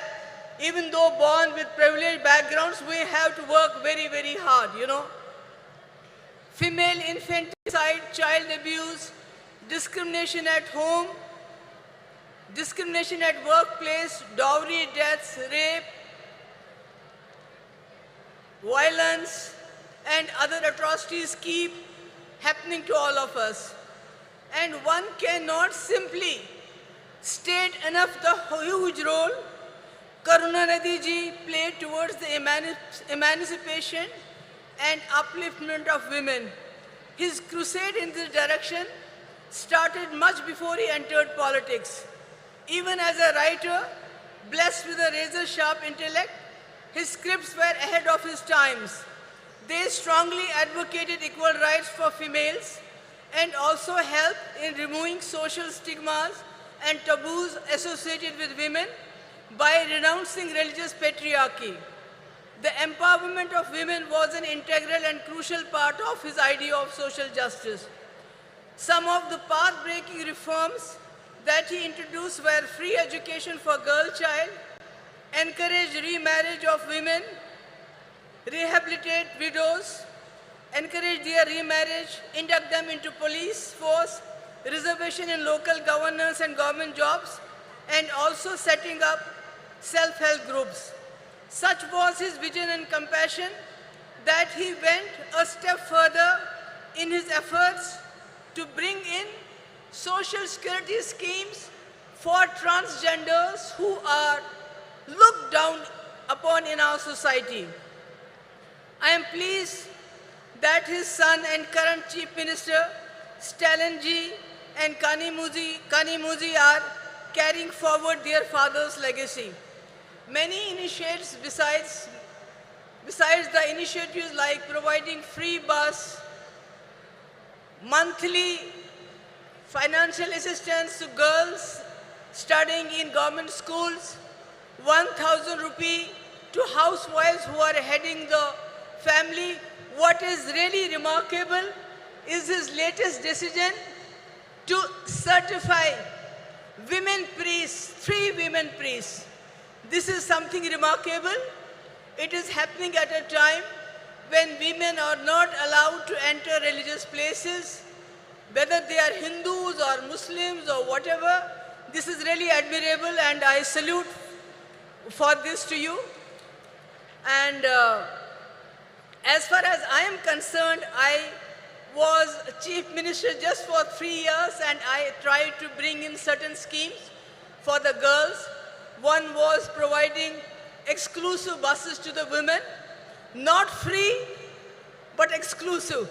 But women had a sigh of relief, because I know, and these women know, what we have to go through when we travel by public transport. I think we all know what happens to us. So the women were relieved. Then I introduced a scooty, 50% subsidy to meritorious girls, college-going girls coming from very poor backgrounds. And today when I see the young ladies on the scooty going with their fathers sitting behind them, their brothers sitting behind them, I mean, it brings a smile, which is a very difficult thing in Jammu and Kashmir. After 2019, when everything was snatched from us, what this great country had given us, what the Indian Constitution had given us, the people of J&K have stopped smiling, except when Rahulji came with his brigade, this Bharat Jodo Yatra. I saw the smile on the faces of Kashmiris, from the faces of Jammu people after a long time. And then one more thing which I did during my tenure was to waive off stamp duty on the land that was purchased in the name of women. Can you imagine how many people started purchasing land in the name of their wives, their daughters, their sisters, instead of their sons? It was something, you know, that 95% of the land was purchased in the name of women. But after I was gone, all these schemes were overturned and nothing is left today. Today when I am talking, making a speech at this point of time, there are conflicts going around the world. There are wars going in many parts of the world, like Palestine, Israel, Ukraine, Russia, and not to forget what is happening in our backyard, Manipur. And women are the worst sufferers when these wars take place, because not only do they suffer during these conflicts, they are left to pick up the pieces afterwards. So, when I look at our country today, I feel the women in our country are not in a good place. They are suffering because the government and the center, the economy is going down, the inflation is going up, unemployment is going up, everything is breaking the backbone of the housewife who has to make the two ends meet. She has to provide for the family. And to add to all this, the government at the center, which has failed to fulfill the promises they had made. During UPA, there was 450 rupees for cylinder. Now it is 1200 rupees. Petrol has gone 100 rupees above. Who is suffering the most? The housewife. And to add to all of this, the present government, the Modi government, is trying to divert the attention from all these problems by their sinister design of injecting hatred, venom into the society through the youngsters of the poorest of poor. These poor boys are encouraged. They are provoked to lynch the people of other communities. They are garlanded. The people, the sons, the daughters of the ruling party are studying good education in and abroad. They are having good jobs, lucrative jobs. They are getting good contracts. And if they don't have a job, then they go and head the sports bodies of our country. But what about the poor children? They are pushed into implementing their sinister agenda of divide between Hindus and Muslims. And this is really tearing apart our society. And again, it has a very, very drastic effect on the women folk. Because any person who commits a crime, he is a criminal. Whether he goes to jail or not, so they are criminalizing the whole society at this point of time.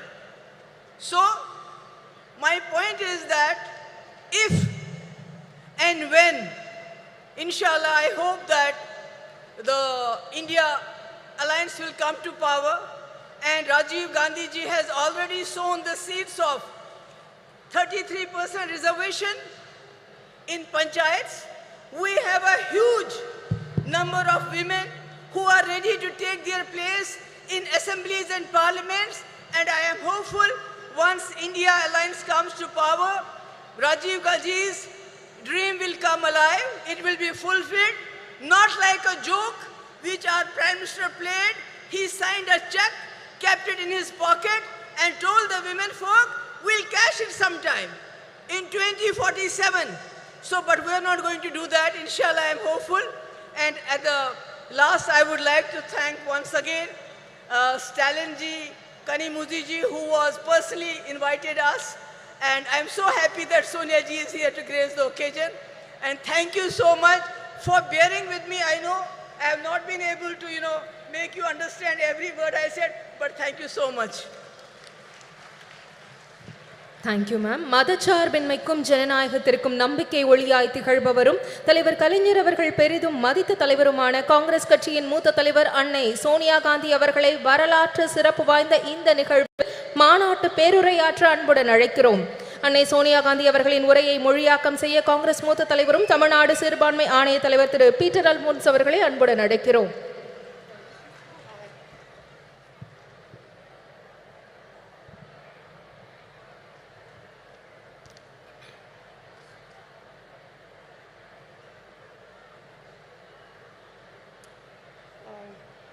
I think it's too high, no? No, leave it.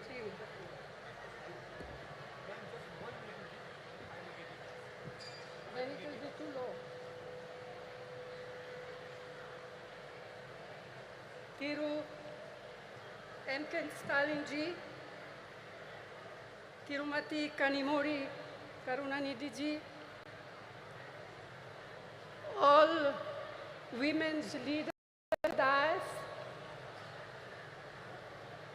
ಸಹೋದರ ಸಹೋದರಿಗಳೇ ವಣಕ್ಕಂ.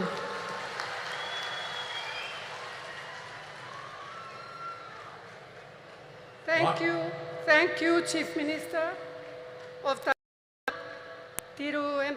Stalin, for inviting me to this Women's Rights Conference.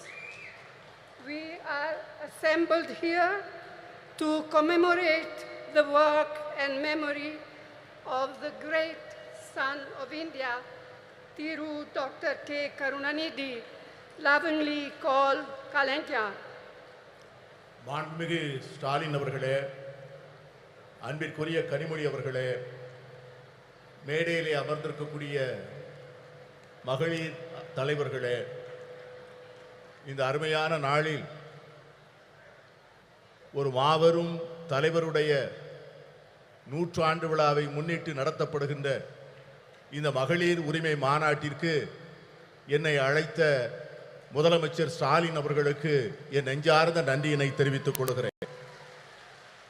A leader of many talents, a writer, a poet, a journalist, a chief minister of many terms, but above all, a leader who believed deeply in the upliftment of the deprived. தன்னுடைய வாழ்க்கை முழுமையும் ஏழை எளிய மக்களுக்காக உழைத்தவரும் இந்திய தாயினுடைய தவப்புதல்வர்களில் ஒருவரும் நம்மால் அன்போடு கலைஞர் என்று அழைக்கப்படக்கூடியவருமான அருமைக்குரிய தலைவர் கலைஞர் அவர்கள் ஒரு பன்முகத்தன்மை கொண்ட ஒரு மாபெரும் தலைவர். ஒரு எழுத்தாளராக, ஒரு பத்திரிகையாளராக, ஒரு முதலமைச்சராக, ஒரு நிர்வாகியாக அவர் ஆற்றிய பணிகள் மகத்தான பணிகள்.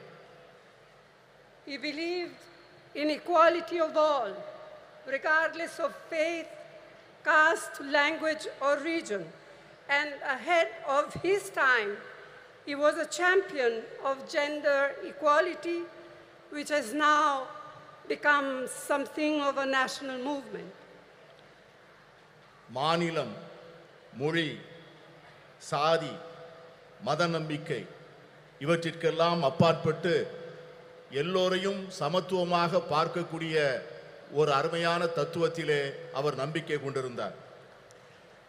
தன்னுடைய வாழ்நாளின் போது அதிகமாக பேசப்படாத பாலின சமத்துவத்தை அவர் சிந்தித்து அதற்காக போராடுகின்ற ஒரு போராளியாக தன்னை அடையாளப்படுத்திக் கொண்டார். இன்று அது ஒரு தேசிய இயக்கமாக கொண்டாடப்படுகின்ற சூழ்நிலை உருவாகி இருக்கிறது. Our women have made India proud in multiple fields and sectors, in spite of the shackles of tradition, patriarchy, and culture that stood on the way. This struggle for equality has had many ups and downs.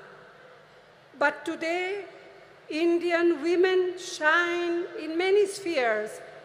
To mention just a few: science, knowledge, skills, culture, and sports, and politics.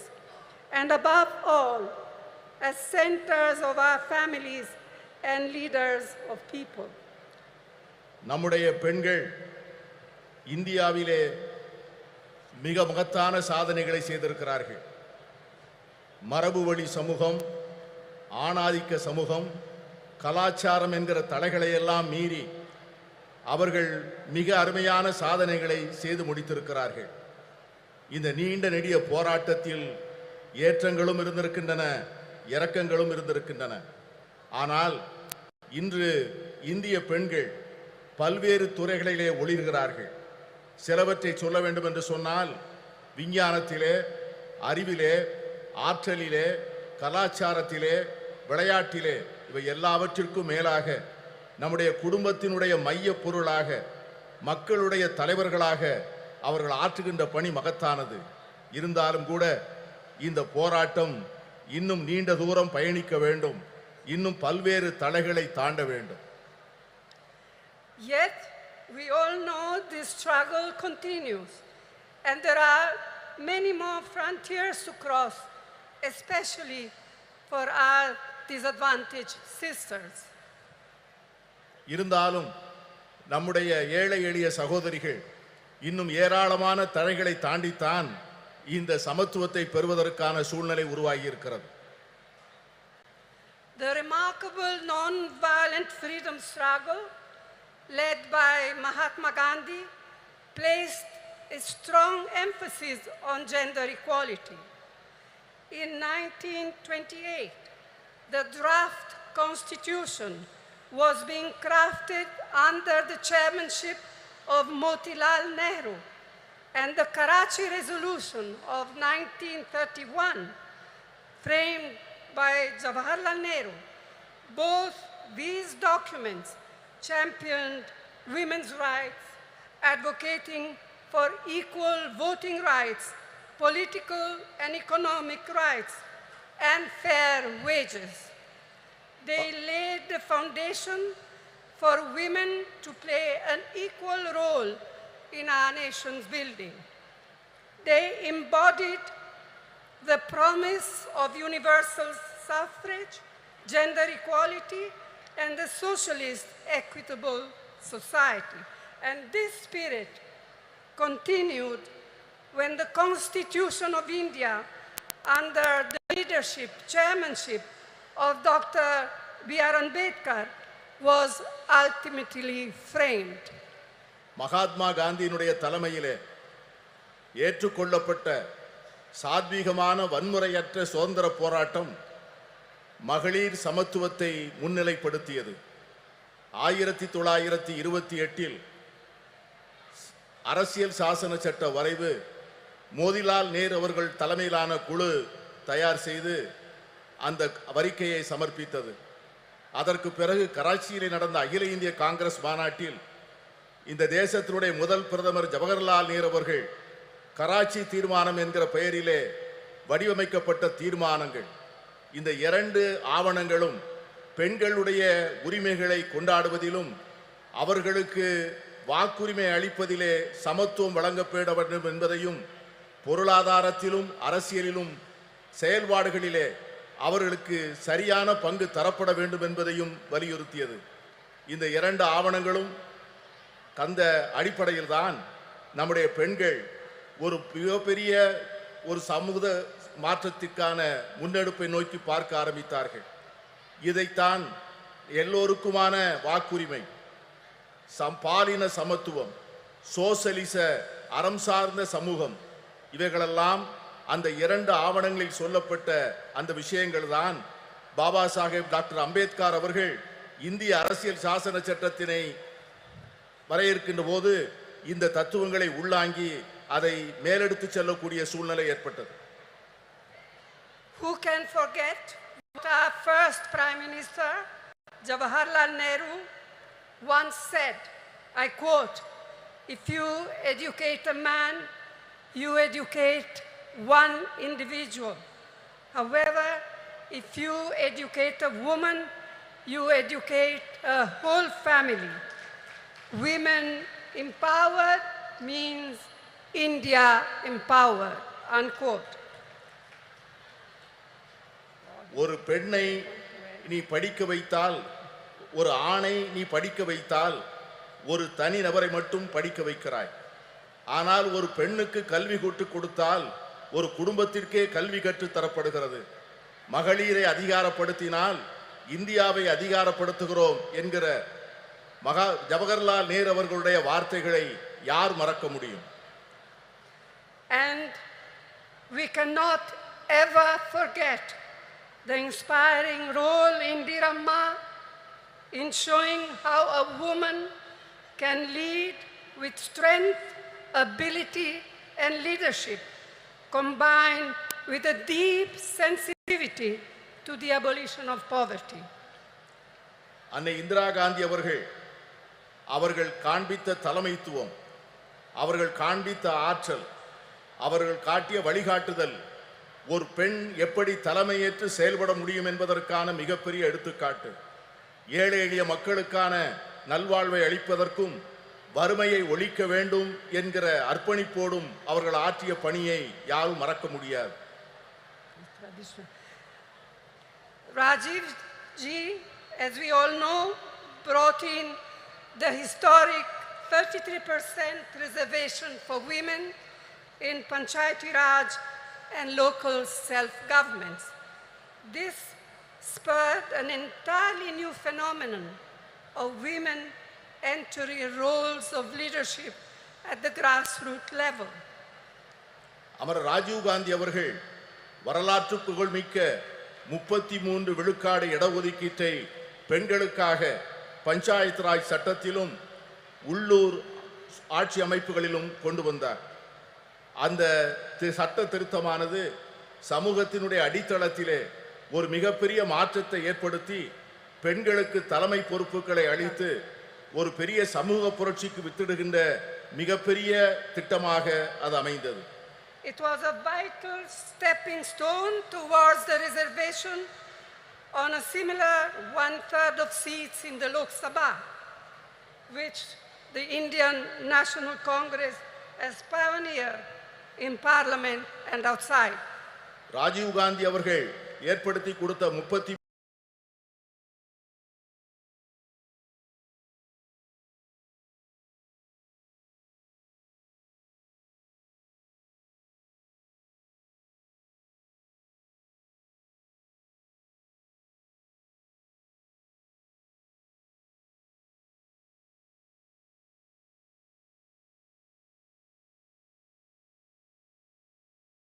UPA 2 was passed by the Rajya Sabha, but a lack of consensus prevented it from being passed in the Lok Sabha.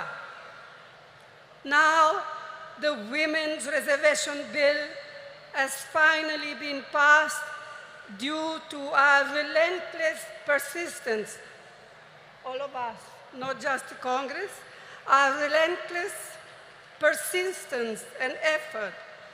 but as we all know, it has still a long way to come.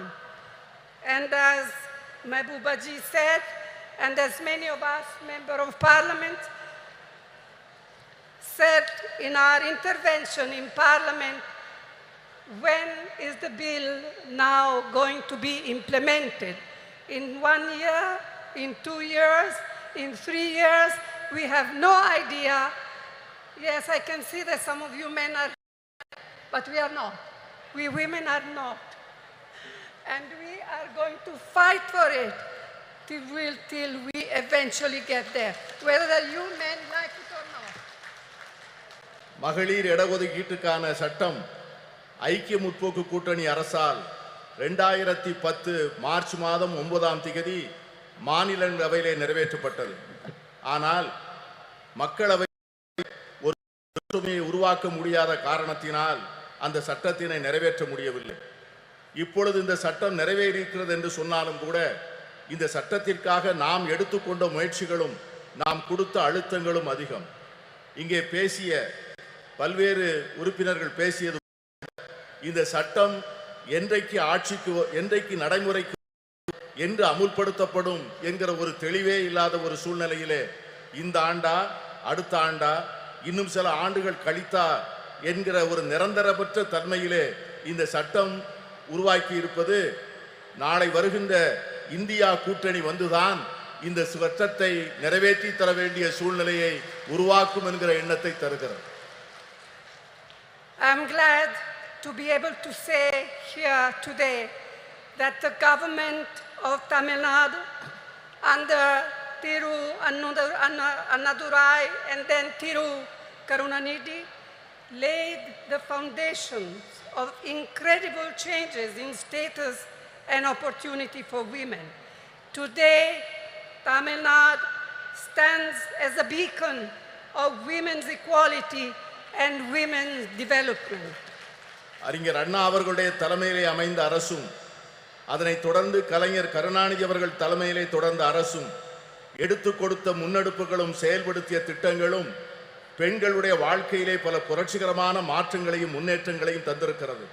அதன் அடிப்படையில் தான் இன்று தமிழ்நாடு இந்தியாவே புகழ்ந்து கொண்டாடக்கூடிய மகளிர் உரிமைகளிலும் மகளிருடைய சமத்துவத்தையும் கொண்டாடக்கூடிய ஒரு ஒளி விளக்காக திகழ்கிறது என்று சொன்னால் அது மிகையாக.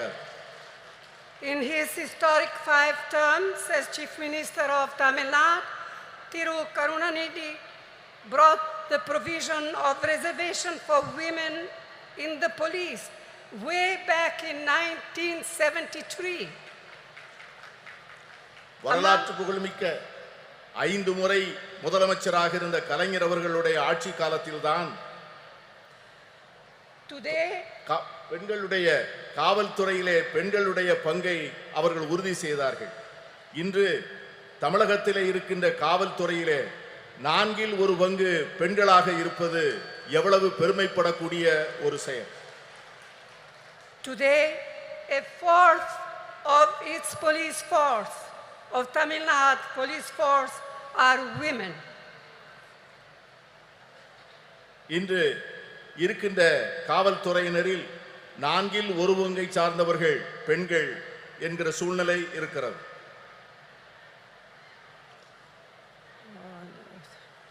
Another very important initiative brought in by Karunanidhi was the reservation for women in government positions. Today, women's participation in government services exceeds 30%. And I am told that just recently, Chief Minister M.K. Stalin has raised it to 40%. And I commend your Chief Minister for this. கலைஞர் கருணாநிதி அவர்கள் செய்த முக்கியமான மற்றொரு சீர்திருத்தம் என்னவென்று சொன்னால் அரசு பணிகளிலே பெண்களுக்கான இடஒதுக்கீட்டை செய்தது. அதன் விளைவாக அரசு பணிகளிலே 30 விழுக்காட்டை சார்ந்தவர்கள் பெண்களாக இருந்தார்கள். இன்று நம்முடைய முதலமைச்சர் ஸ்டாலின் அவர்கள் தலைமையிலே செயல்படுகின்ற அரசு அந்த 30 விழுக்காட்டை 40 விழுக்காடாக உயர்த்தி பெண்களை பெருமைப்படுத்தி இருக்கிறது. And it comes at no surprise that through initiatives like the midday meal program, the promotion of women empowerment, and the encouragement of female education. Tamil Nadu boasts today of some of the most impressive maternal and infant mortality rates in India. பெண்களுடைய நல்வாழ்வுக்காக தமிழக அரசால் எடுத்துக்கொள்ளப்பட்டிருக்கின்ற பல்வேறு திட்டங்கள், சத்துணவு திட்டங்கள், பெண்களுடைய நல்வாழ்வுக்காக எடுத்துக்கொள்ளப்படுகின்ற மருத்துவ துறையிலே செயல்படுத்தப்படுகின்ற திட்டங்கள், தாய்மார்களுக்காகவும் பால் குடிக்கும் சேய்களுக்காகவும் அரசாங்கம் நிறைவேற்றுகின்ற பல்வேறு திட்டங்கள் மிக சிறப்பாக செயல்படுகின்ற காரணத்தினால்தான் இன்று தமிழ்நாட்டிலே தாய் சேய் இறப்பு விகிதம் இந்தியாவிலேயே மிக குறைந்த நிலையிலே இருப்பதற்கு காரணம் அதுதான். It is unfortunate that many of these efforts and programs to help to empower women have not been reflected at the national level. In fact, instead of mitigating problems faced by women, the last 9 years have seen a sustained effort on part of the Modi government to turn our women purely into symbols, to be counted and appreciated only in their restricted traditional roles in a patriarchal framework. கடந்த சில ஆண்டுகளாக கடந்த 9 ஆண்டுகளாக மோடி அரசினுடைய நடவடிக்கைகள், இந்த நாம் ஏற்றுக்கொண்டிருக்கின்ற திட்டங்கள், நாம் பெற்றுத்தந்த உரிமைகள், கடந்த 70 ஆண்டுகளிலே நாம் செய்த நல்ல முயற்சிகளை எல்லாம் சீரழிக்கின்ற வகையிலே செயல்படுவது நமக்கு ஏற்பட்டிருக்கிற மிகப்பெரிய துரதிர்ஷ்டம். பெண்களை ஒரு அடையாள சின்னமாக மாற்றி பழமையிலும் மரபு வழியிலும் ஏற்கனவே பின்பற்றி வருகின்ற பாரம்பரிய சூழ்நிலையில் மட்டும்தான் பெண்கள் இருக்க வேண்டும் என்று எண்ணுகிறது இந்த அரசே ஒழிய அவர்களுக்காக ஒரு புதிய சுதந்திரத்தையும் உரிமைகளையும் அளிக்க அவர்கள் தயாராக இல்லை.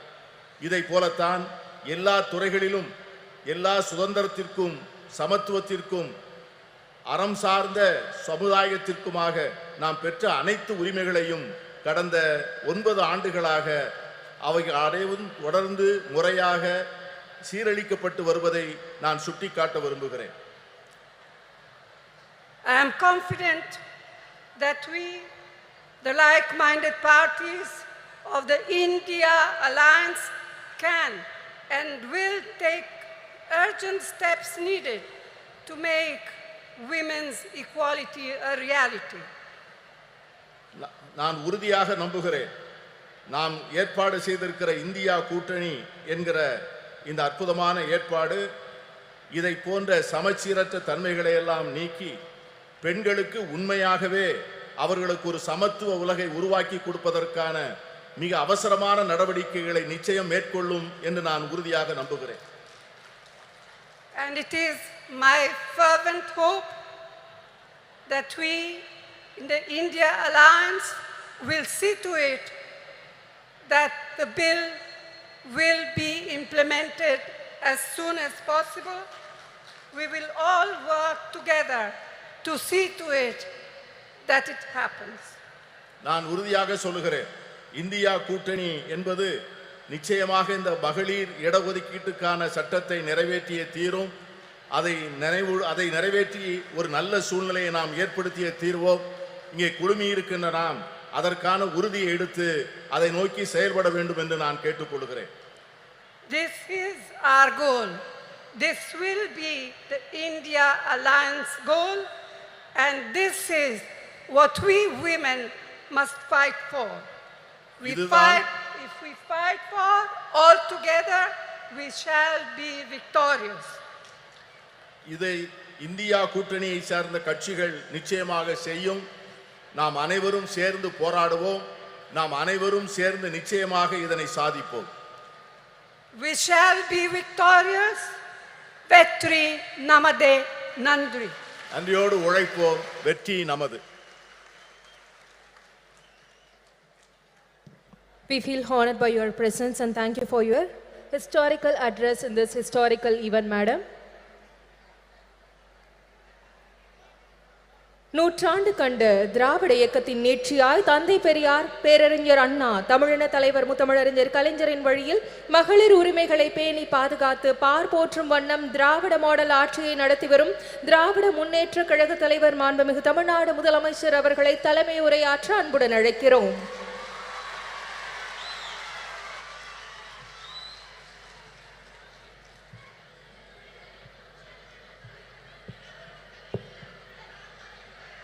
அன்புள்ள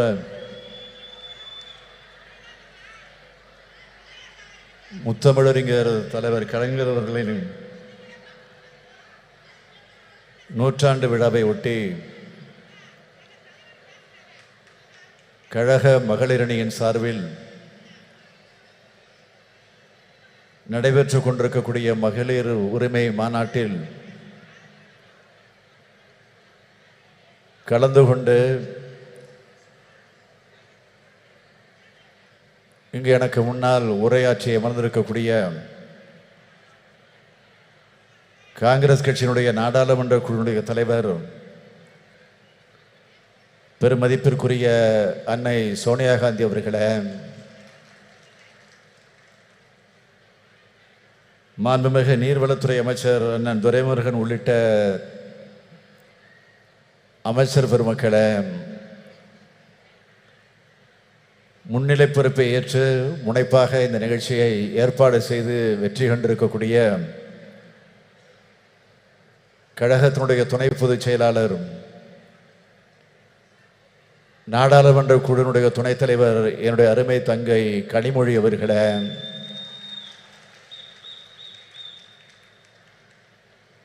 சிறப்பு விருந்தினர்களாக வருகை தந்து சிறப்பித்து உரையாற்றி அமர்ந்திருக்கக்கூடிய மரியாதைக்குரிய திருமதி பிரியங்கா காந்தி அவர்களே, முன்னாள் முதலமைச்சர் திருமதி மெஹபூபா முஃப்தி அவர்களே, திருமதி சுப்ரியா சுலே எம்பி அவர்களே, மாண்புமிகு பீகார் மாநிலத்தினுடைய அமைச்சர் திருமதி லட்சி சிங் அவர்களே, திருமதி சுபாஷினி அலி அவர்களே, திருமதி டிம்பிள் யாதவ் எம்பி அவர்களே, திருமதி ஆனி ராஜா அவர்களே, திருமதி ராக்கி பிட்லன் அவர்களே, திருமதி சுஷ்மிதா தேவ் அவர்களே, திருமதி சுகேசிங் அவர்களே, நாடாளுமன்ற சட்டமன்ற முன்னாள் இந்நாள் உறுப்பினர்களே, நம்முடைய தோழமை கட்சிகளை சார்ந்திருக்கக்கூடிய முன்னோடிகளே, தலைவர் பெருமக்களே, கழக மகளிரணியின் செயலாளர் திருமதி ஹெலன் டேவிட்சன் அவர்களே,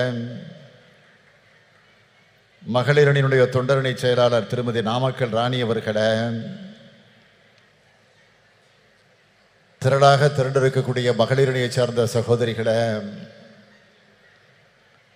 உள்ளாட்சி அமைப்பு பிரதிநிதிகளே, அருமை பெரியோர்களே, தாய்மார்களே, இளைஞரணியின் செயலாளர் தம்பி உதயநிதி ஸ்டாலின் அவர்களே, மற்றும் பல்வேறு அணிகளை சார்ந்திருக்கக்கூடிய அமைப்பாளர்களே, துணை அமைப்பாளர்களே,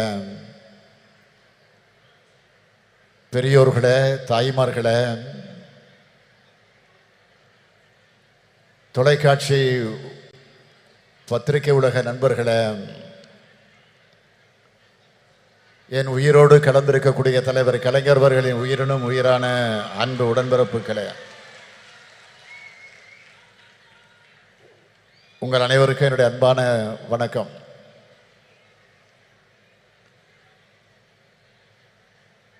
பெண்ணினத்தின் எழுச்சியின் அடையாளமாக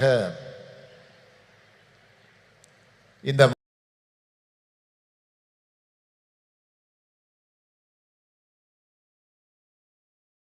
குழுவினுடைய துணைத் தலைவர் என்னுடைய அருமை தங்கை கனிமொழி அவர்களே,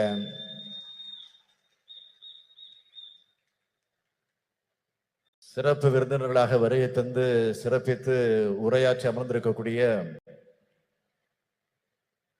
மரியாதைக்குரிய திருமதி பிரியங்கா காந்தி அவர்களே,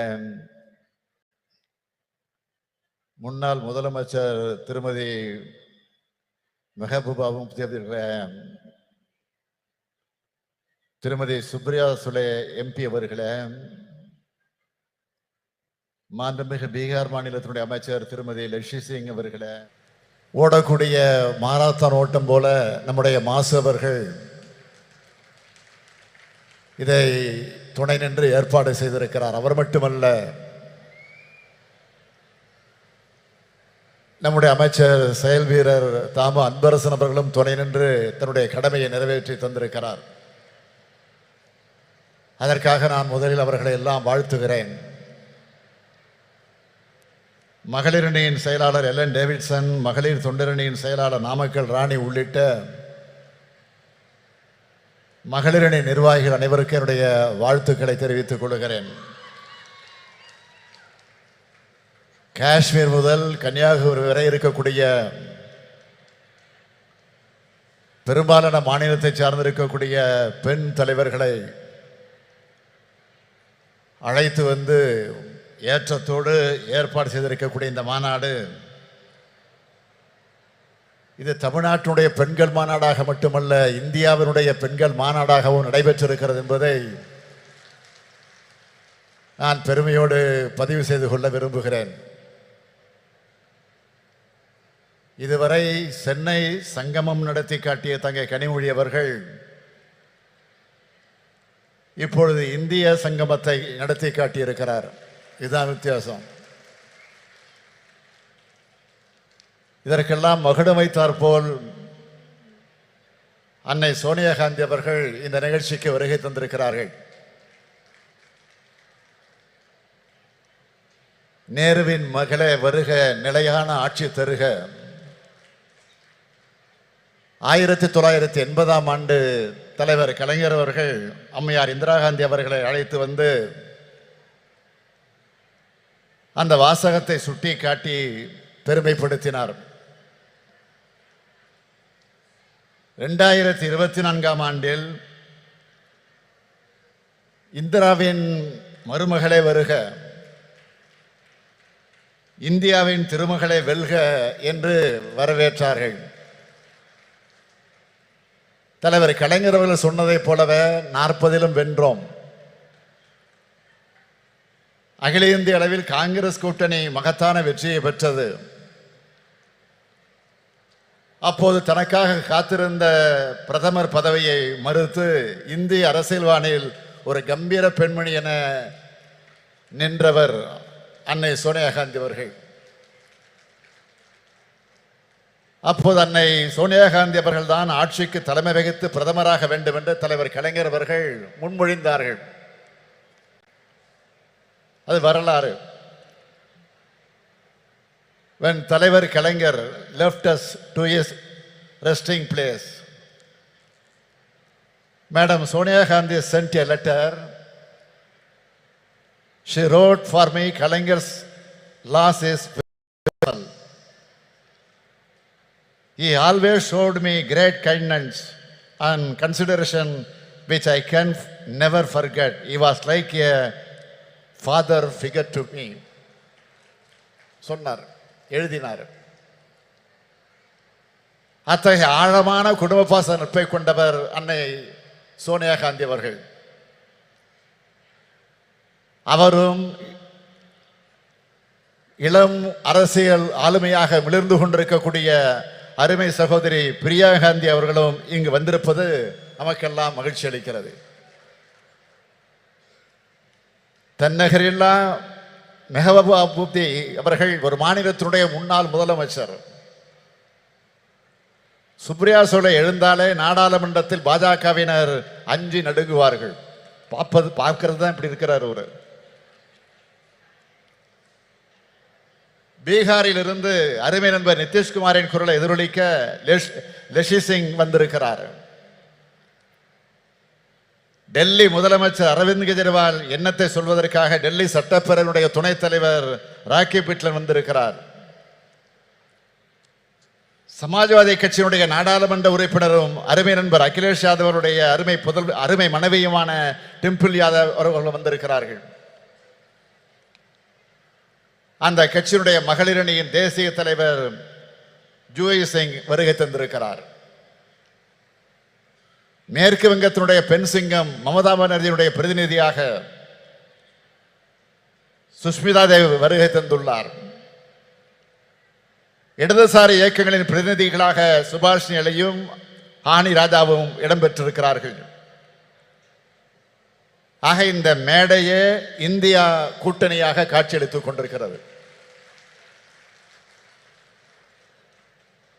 I would like to request all the leaders present on the dais. The BJP can be defeated only through unity. Tamil Nadu has shown this since the 2019 elections. A united alliance like one in Tamil Nadu should be formed in every state across India. If the anti-BJP parties can unite and rise above the minor differences, we can surely defeat the BJP, which is against the interest of the people of India. I urge our sisters present here to relay this message to their party leaders. Bharatiya Janata கட்சியை தோற்கடிப்பது என்பது இந்தியாவில் இயங்கக்கூடிய அனைத்து ஜனநாயக கட்சியுடைய வரலாற்று கடமை. மகளிர் உரிமையை காப்பதற்காக இந்த மாநாடை கூட்டியிருக்கிறார் நம்முடைய கனிமொழி அவர்கள். மகளிர் உரிமை மட்டுமா? பாஜக ஆட்சியில் அனைத்து மக்களது உரிமைகளும் பறிக்கப்பட்டிருக்கிறது. இன்றைக்கு நாம் பார்க்கும் நாடாளுமன்ற அமைப்பு முறை இருக்குமா? மக்களால் தேர்ந்தெடுக்கப்படக்கூடிய மக்களாட்சி இருக்குமா என்ற கேள்வி பெரிதாக எழுந்து வருகிறது.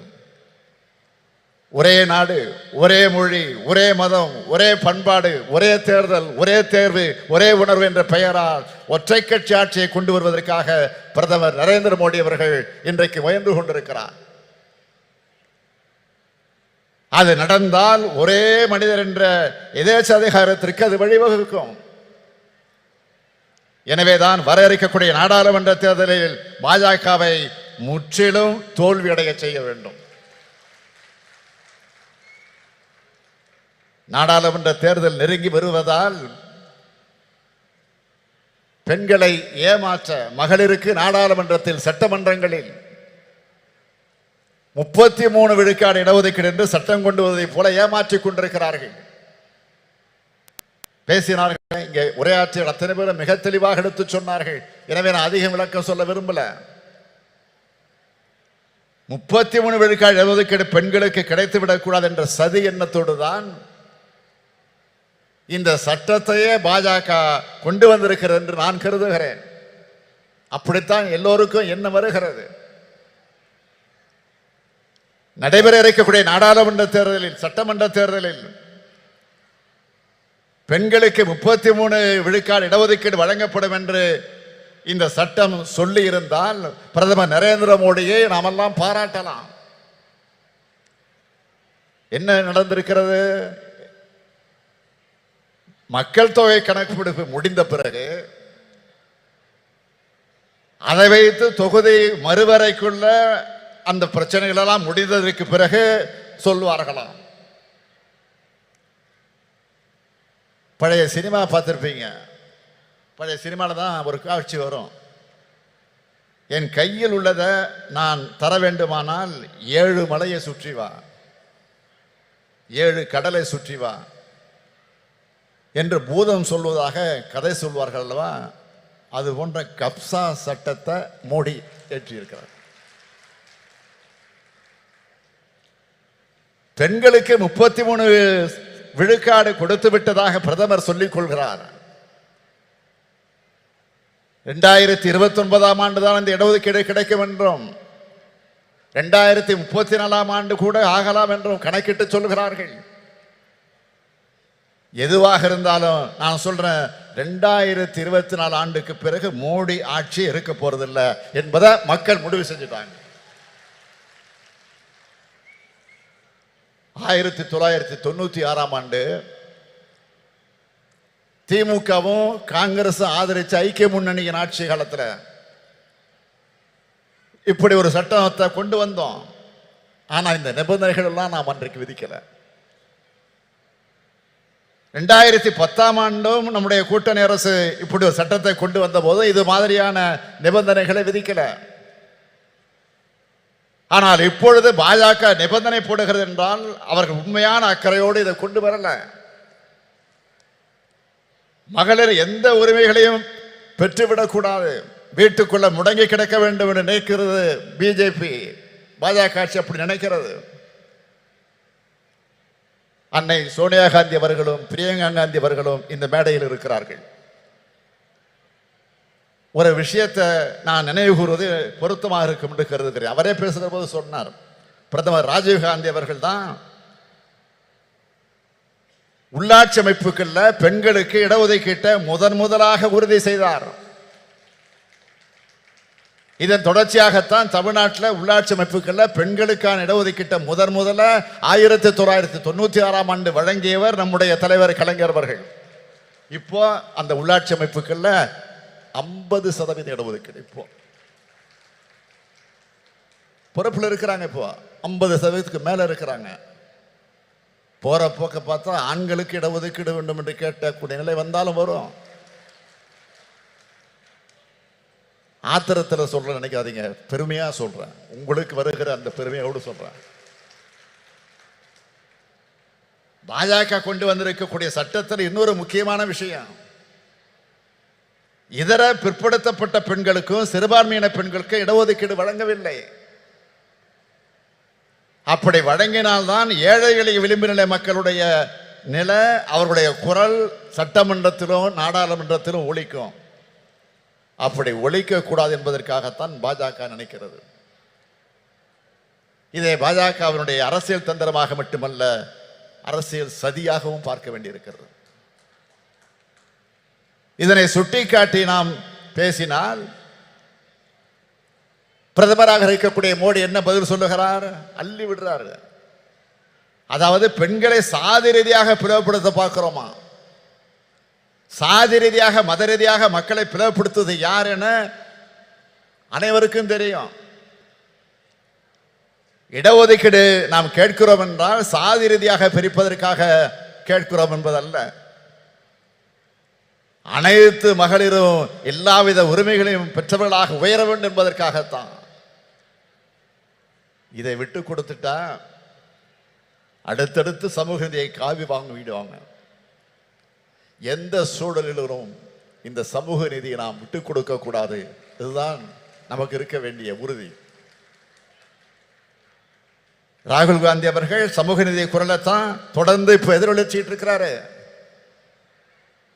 இந்தியா கூட்டணி என்பது வெறும் தேர்தல் கூட்டணியாக மட்டுமல்ல, கொள்கை கூட்டணி. அதை மறந்துடாதீங்க. சமூக நீதி, மதச்சார்பின்மை, மாநில சுயாட்சி, கூட்டாட்சி கருத்தியல், அனைவருக்குமான அரசியல் பங்கீடு என்ற கோட்பாடுகளை கொண்டதாக இந்த கூட்டணி அமைந்திருக்கு. இந்தியா கூட்டணியை வெற்றி பெற வைப்பதன் மூலமாக மகளிர் உரிமை மட்டுமல்ல, அனைத்து உரிமைகளும் அனைவருக்கும் கிடைக்கக்கூடிய இந்தியாவாக நாம் உருவாக்க வேண்டும். சொத்துல சம உரிமை, வேலை வாய்ப்பிலே பெண்களுக்கு 30% இடஒதுக்கீடு, ஆரம்ப பள்ளிக்கூடங்களில் கட்டாயமாக பெண்களைத்தான் ஆசிரியராக நியமிக்க வேண்டும் என்ற சட்டம், கர்ப்பிணி பெண்களுக்கு உதவித்தொகை, விதவைகளுக்கு மறுவாழ்வு திட்டம், ஒரு ஏழை எளிய குடும்பத்தில் பிறந்திருக்கக்கூடிய ஒரு பெண்ணுக்கு திருமணம்னா அந்த பெண்ணுக்கு உதவி செய்யக்கூடிய ஒரு அற்புதமான திட்டம். இப்போ மகளிர் உரிமை தொகை போன மாதம் 15 செப்டம்பர் 14 நைட்டே போய் சேர்ந்துருச்சு. இந்த மாதம் 15 வரப்போகுது, 14 நைட்டே வந்து சேரப்போகுது. ஆக மாதம் 1000 ரூபாய் உதவித்தொகை இல்ல, பெண்களை உங்களுக்கு இருக்கக்கூடிய உரிமை தொகை, அதை மறந்துடாதீங்க. பேருந்துகள்ல விடியல் பயணம், பெண் அர்ச்சகர்கள் ஓதுவார்கள் நியமனம், இப்படி தமிழ்நாட்டு பெண்களுக்கு பல்வேறு திட்டங்களை நாம் செயல்படுத்தி காட்டுகிறோம்னா இதுதான் திராவிட மாடல் ஆட்சியுடைய கொள்கைகள். இந்தியா முழுமைக்கும் பரவும் மகளிர் உரிமை பெற்ற நாளாக நிச்சயம் அமையும். அதற்கான அடித்தளத்தை உருவாக்கக்கூடிய இந்த மாநாட்டை நடத்தி காட்டியிருக்கக்கூடிய என்னுடைய அருமை தங்கை கனிமொழிக்கும் அவருக்கு துணைன்ற மகளிரணிக்கும் என்னுடைய வாழ்த்துக்கள், பாராட்டுக்கள். வாழ்க வாழ்க இந்தியா, வாழ்க இந்தியா கூட்டணி வெல்க. நன்றி. விடைபெறுகிறேன். வரலாற்று மாநாடான மகளிர் உரிமை மாநாட்டில் தலைமையுரையாற்றிமைக்கு மாண்புமிகு தமிழ்நாடு முதலமைச்சர் அவர்களுக்கு மனமார்ந்த நன்றியினை தெரிவித்துக் கொள்கிறோம். திராவிட முன்னேற்ற கழக மகளிர் தொண்டர் அணி செயலாளர் திருமிகு நாமக்கல் ராணி அவர்களை நன்றியுரையாற்ற அன்புடன் அழைக்கிறோம். தமிழ் இனத்தின் ஒப்பற்ற தலைவர் கலைஞர் அவர்களின் 100ஆண்டு விழாவை முன்னிட்டு மகளிரணி நடத்தும் மகளிர் உரிமை மாநாட்டிற்கு வரவேற்புரையாற்றிய மகளிரணி செயலாளர் ஹெலன் டேவிட்டன் அவர்களுக்கும் அண்ணா பிறந்த நாள் செப்டம்பர் 15ஆம் தேதியன்று கலைஞரின் உரிமை தொகை ரூபாய் 1000 மட்டும் வழங்கியது மட்டுமல்லாமல் வாருங்கள் உங்களுக்கான உரிமை மாநாடு என்று மாநாட்டிற்கு நம்மளையெல்லாம் இங்கு அழைத்து விழா பேருரையாற்றிய கழக தலைவர் தமிழக முதல்வர் தளபதியார் அவர்களுக்கும் மகளிரணியின் சார்பாக நன்றி கலந்த வணக்கத்தை தெரிவித்துக் கொண்டு இந்திய கூட்டணி பெண் தலைவர்களை அழைத்து மிக சிறப்பான மாநாட்டை ஏற்பாடு செய்து முன்னிலை வகிக்கும் கழகத்தின் துணை பொதுச் செயலாளர் அன்பு அக்கா கனிமொழி எம்பி அவர்களுக்கும் மகளிரின் சார்பாக நன்றி கலந்த வணக்கத்தை தெரிவித்துக் கொண்டு மாநாட்டு விழா பேருரையாற்றிய அகில இந்திய காங்கிரஸ் கட்சியின் மூத்த தலைவர் திருமதி சோனியா காந்தி அம்மையார் அவர்களுக்கும் நெஞ்சார்ந்த மகளிரணியின் சார்பாக நன்றி கலந்த வணக்கத்தை தெரிவித்துக் கொண்டு இந்த கூட்டத்தில் கலந்து கொண்டுள்ள இந்திய கூட்டணி பெண் தலைவர்கள் அனைவருக்கும் மகளிரணியின் சார்பாக வணக்கத்தை மீண்டும் தெரிவித்துக் கொண்டு கழகத்தின் பொதுச் செயலாளர், கழகத்தின் பொருளாளர், முதன்மை செயலாளர், துணை பொதுச் செயலாளர்கள், கழகத்தின் அமைச்சர் பெருமக்கள், சட்டமன்ற உறுப்பினர்கள் மற்றும் இந்த நிகழ்ச்சி சிறப்பாக ஏற்பாடு செய்த அமைச்சர் மா சுப்பிரமணியம் அவர்களுக்கும் தாமு அன்பரசு அவர்களுக்கும் மற்றும் சட்டமன்ற உறுப்பினர் அனைவருக்கும் மகளிரணியின் சார்பாக நன்றி கலந்த வணக்கத்தை தெரிவித்துக் கொள்கிறேன்.